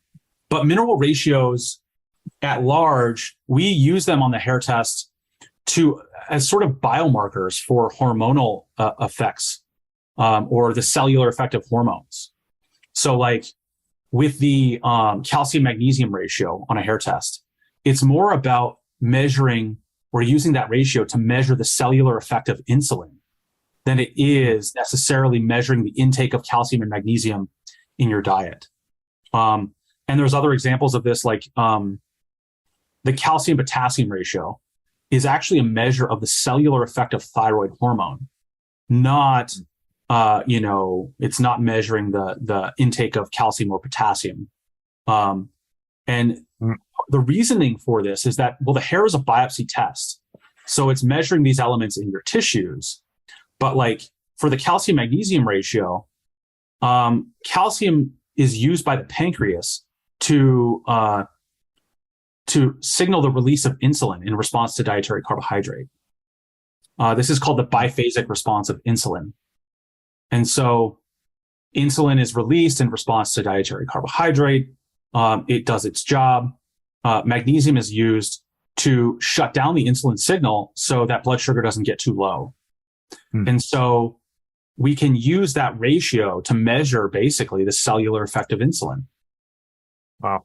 And then similarly with calcium potassium, calcium is used by the body to desensitize your cells to thyroid hormone.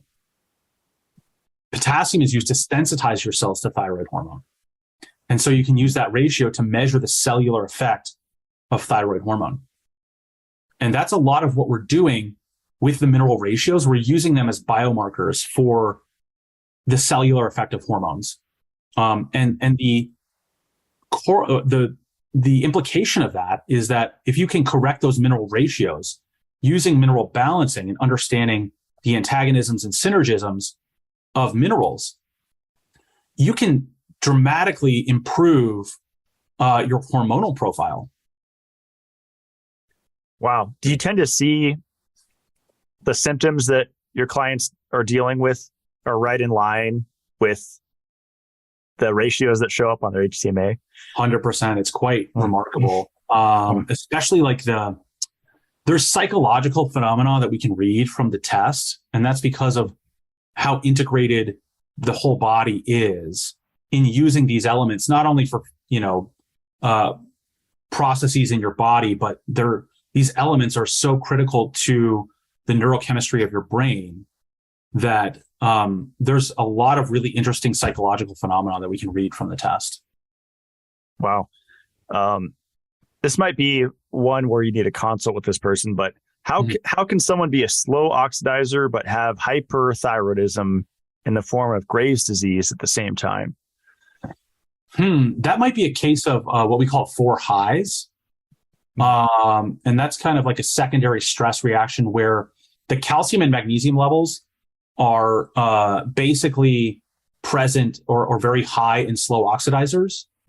But Graves' disease, it's kind of like it's a weird situation where in calcium and magnesium, when they get very high, since they're antagonistic to sodium and potassium, they will tend to be low. And in Graves' disease, you have the hyperthyroidism, which is sort of can drive higher potassium levels on the hair test. So it could be a case of 4 highs, but we would definitely need to see that person's test, for sure. It could be often what occurs with Graves' disease and other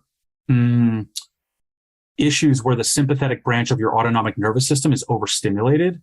Metals can do that, especially when they're in the thyroid or when they're in the brain, and they mess with the pituitary, which is sending signals to, regulate thyroid hormone metabolism.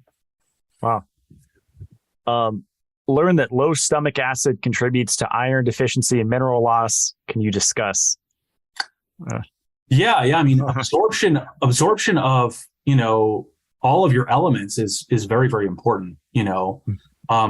I read a really interesting paper looking at folks who were hypothyroid. And this was actually a study, like it was such a weird journal. I forget what it was called, like the Indian Journal of Trichonology or something. So I have to check if that's like a legit journal. But they were looking at this lady who had zinc malabsorption issues, and she had hypothyroidism. And they started to look at a bunch of people who had hypothyroidism. And what they found was that they tend to absorb zinc less efficiently in hypothyroidism. So there's aspects of your metabolic rate that are governed by adrenal and thyroid hormones, which can affect your ability to digest and absorb these nutrients. So it sort of speaks to the second and third order effects of these elements. Like if you end up with hypothyroidism from iodine or selenium deficiency, or maybe too many iodine antagonists that you've absorbed over the years, well, that can cause hypothyroidism, which can affect zinc or iron absorption. There's definitely a connection between hypothyroidism and zinc, but also hypothyroidism and iron. Wow. Just going rapid fire if you're cool with it here. Yeah, questions. Yeah, I got my coffee. Had a few questions on hair loss. Let's see. What minerals are related to hair loss and which minerals help to grow it back? Or what do you see on an HTMA when someone's experiencing hair loss? Hair loss, a big one is zinc. The actual thickness of your hair is determined by zinc. So zinc is very important for hair growth. Thyroid hormones are very, very important for hair growth. So your iodine, selenium status will play into that. But also in people who have very high tissue calcium, so calcium where it shouldn't be, like in your hair or, in your joints, in your heart, calcium in the wrong places, like in the hair follicle, can block hair growth. Wow. So really high tissue calcium on an HTMA is usually a very good indicator, especially for men, for hair loss. Interesting. Huh. How to reduce very high levels of uranium on HTMA? Yeah. So I get this question a lot from a lot of different people who have exotic metal toxicity profiles. Our approach is the same for each person in that we want to balance the parameters on a mineral test, all of the parameters at one time. And the mineral balancing process is the trigger for your own detoxification systems to work better. So my answer would be mineral balancing is the way that you detoxify heavy metals. There's other things that you can do on top of that, like sauna therapy is very good. Anything that you can do to improve the organs of elimination, coffee enemas, we use glandulars like kidney glandular, anything that you can do to improve the skin, the kidneys, and the liver will help with detoxification. But also, I think another really important principle of detoxification that is lost on many people, the most important thing that you can do for detoxification at large of any of the metals is you want to maximize nutrient density in your diet. That's number one. You want to, deal with exposure vectors in your environment. That's very important. But maximizing nutrient density, maybe using a sauna, really, really important. red light therapy. But detoxification is a parasympathetic process. And so if you're constantly stressed out, or running around, or stressed for other reasons, detoxification systems and enzymes shut down when you're in the sympathetic branch of your autonomic nervous system. So I feel like some of those principles of detoxification are not as well known because they're not, I'm not trying to like sell you on some weird supplement that's going to like magically detox you. And this is kind of like something that I deal with clients quite a bit, is that we have to establish the basics first, and then I would recommend getting on a mineral balancing program. The detoxification that we see of metals in all of our clients, it's pretty remarkable. Yeah, you just answered the rest of the questions, because it's like best way to detox mercury and lead, which minerals help push out arsenic. It's like, yeah. And this idea of what can I take for X is flawed at the most basic level. You have to improve all of the parameters in the mineral system at the same time. You're enhancing energy efficiency. You're improving your hormones. Your hormones, by the way, send signals to the liver to activate detoxification enzymes. So, and like ceruloplasmin. So I don't know if Morley is aware of that, or others, but like thyroid hormone, very, very important for that. But the mineral balancing will have this effect of improving your hormones. Your metal binding proteins are all mineral dependent. And then your antioxidant enzymes like glutathione and catalase and superoxide, all mineral dependent. That's awesome. Let's see if there's any others that jump out here that are interesting. Yeah, a lot on binders and stuff like that.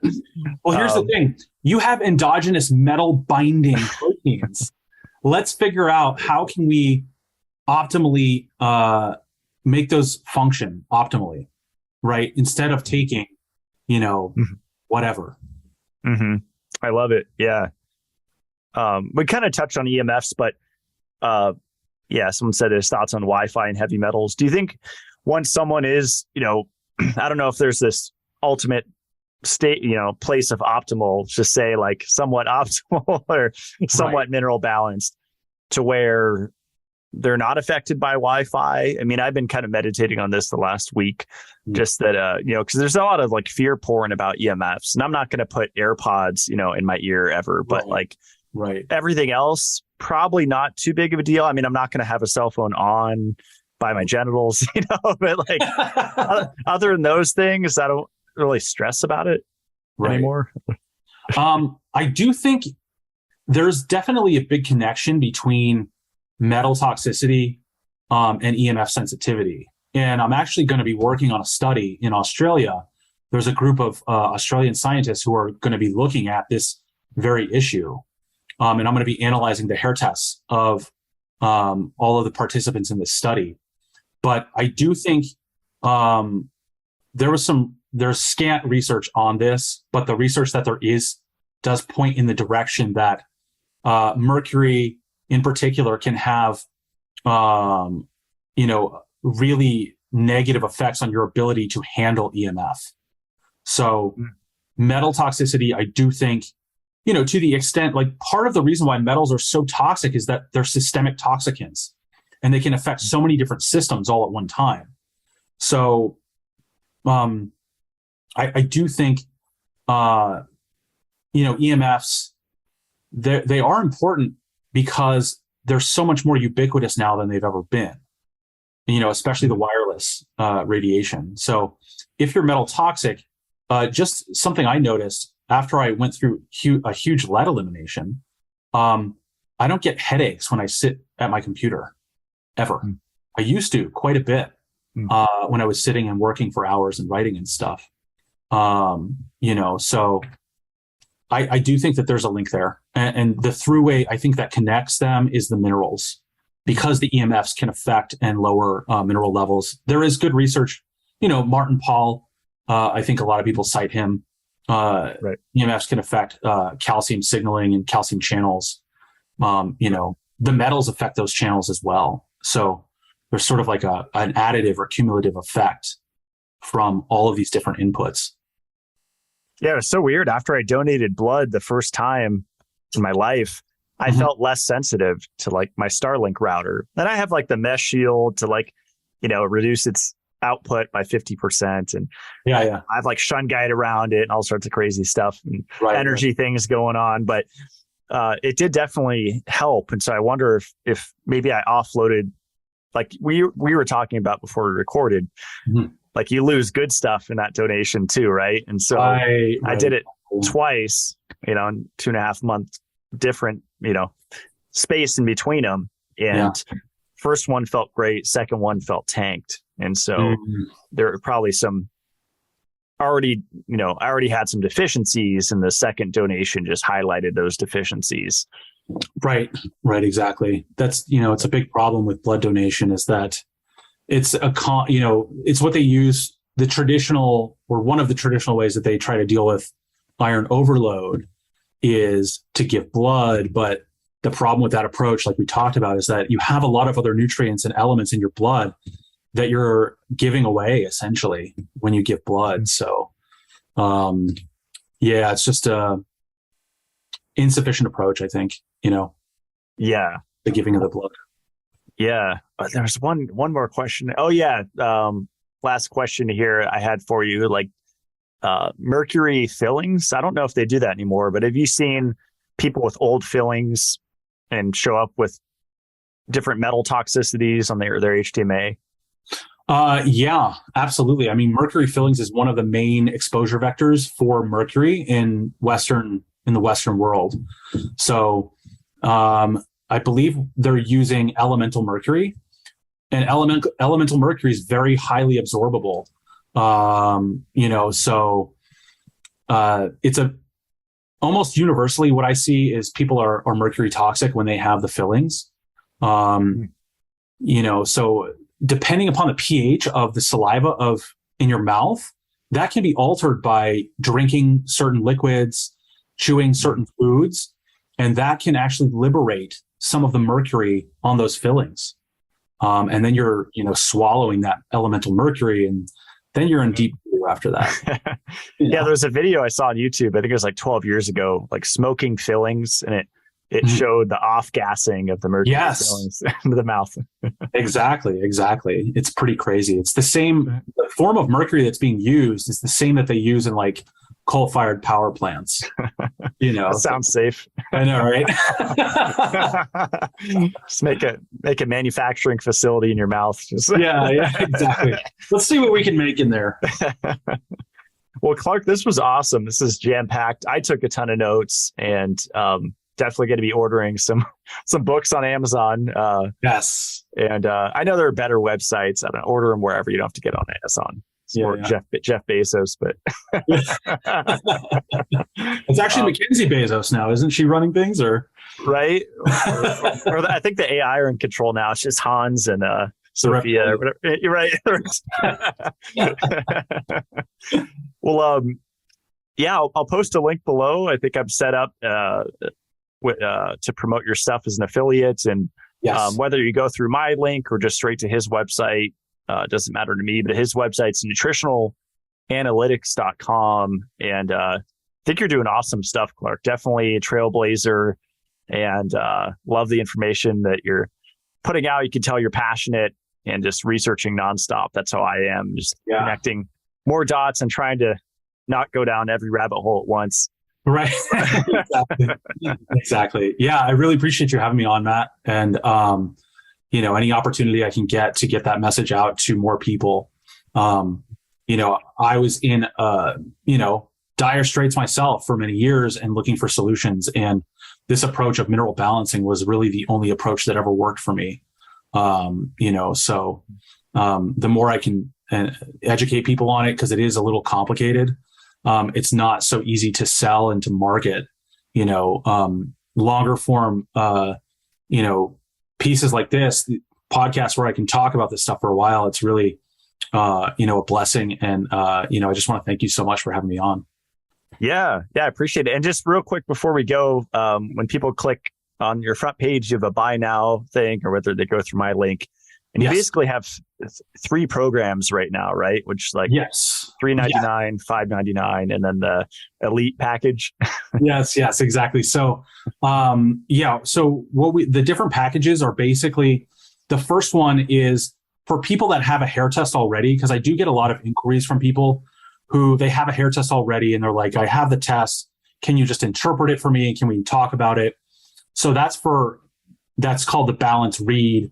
And that's for those folks.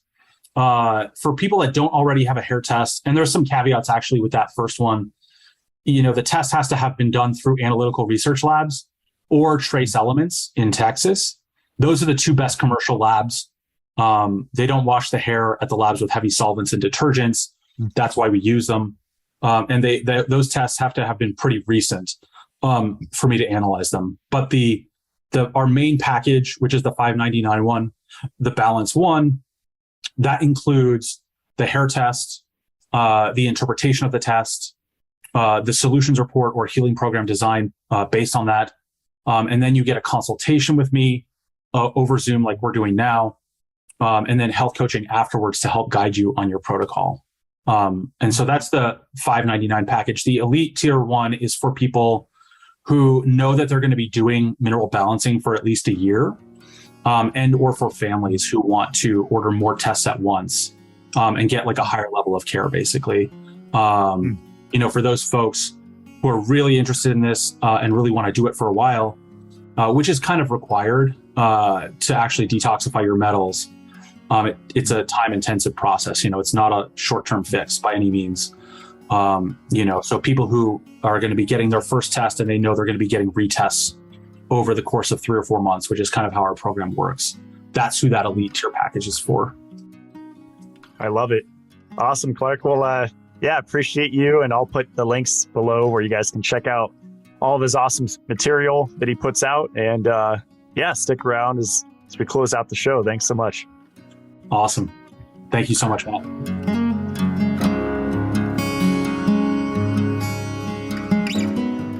That is all for today's show.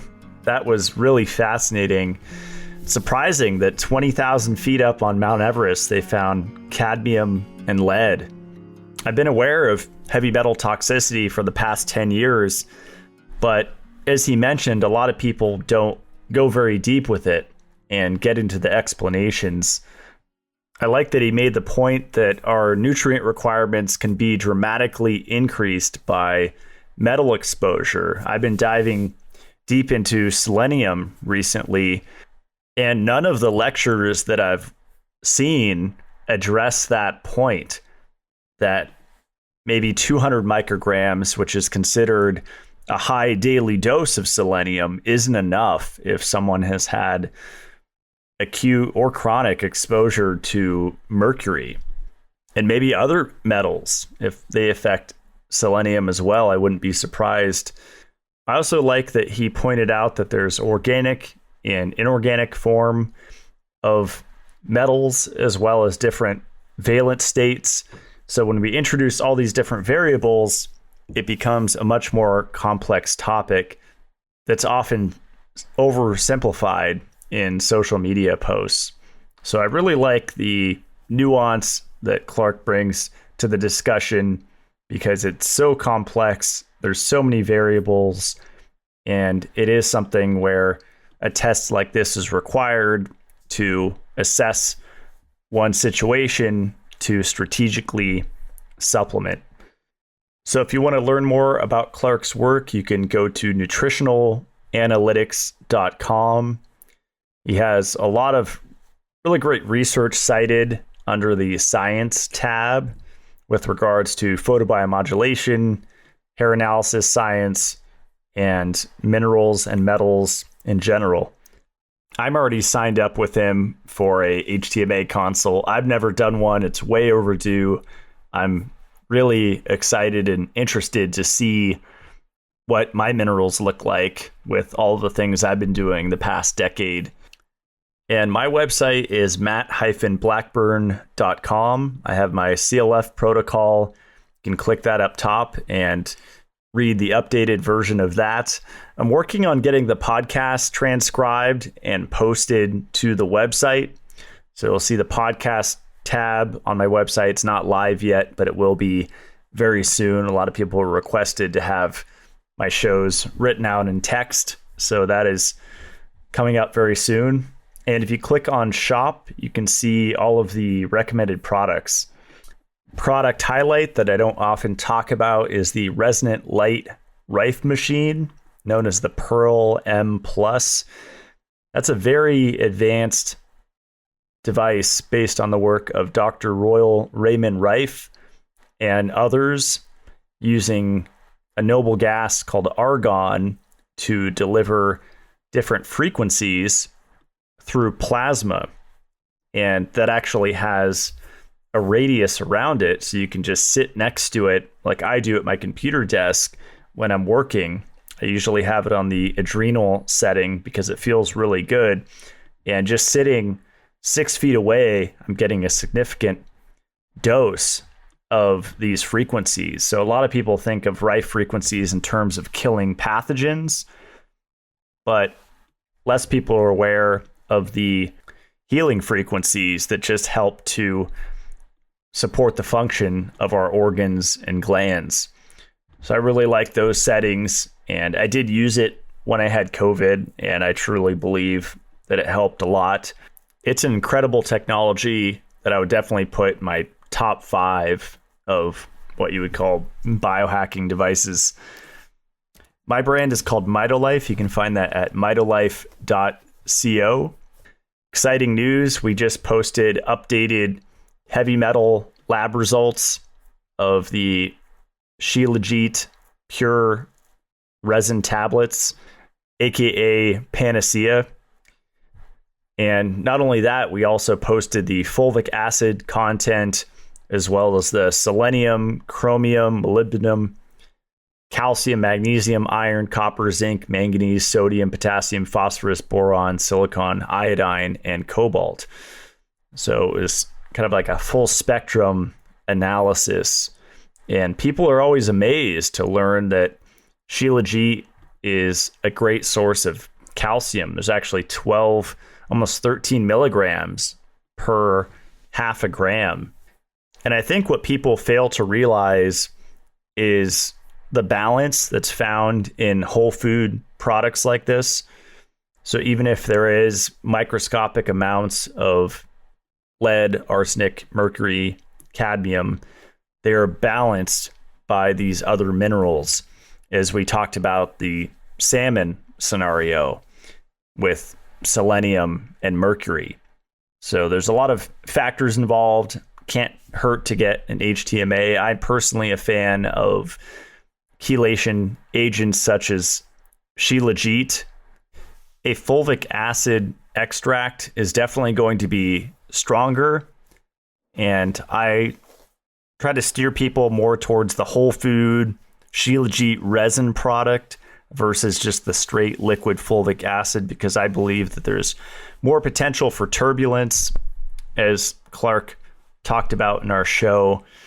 And so having the other minerals in there to help balance it out, and everything is complexed with fulvic acid, it's a totally different animal than taking these elements in isolation. Totally different effect in the body. Another exciting announcement is we just released a vitamin C product, aka ascorbic acid, blended with multiple berry extracts. So you have grape, blueberry, cranberry, blackberry, raspberry, and strawberry, which provides 100 milligrams of polyphenols per serving. And polyphenols have a synergistic effect with the ascorbic acid. Definitely go in and read the description that I wrote on the product page there. The quote by Erwin Stone on hypoascorbemia is really powerful and something to consider, that the RDA of 70 milligrams of vitamin C is probably too low. Also, if you haven't heard my vitamin C solo show, go back a few episodes and listen to that. If you haven't heard my updated research and understanding regarding vitamin C. I personally believe that the whole food vitamin C complex is a farce and there's no scientific backing behind it.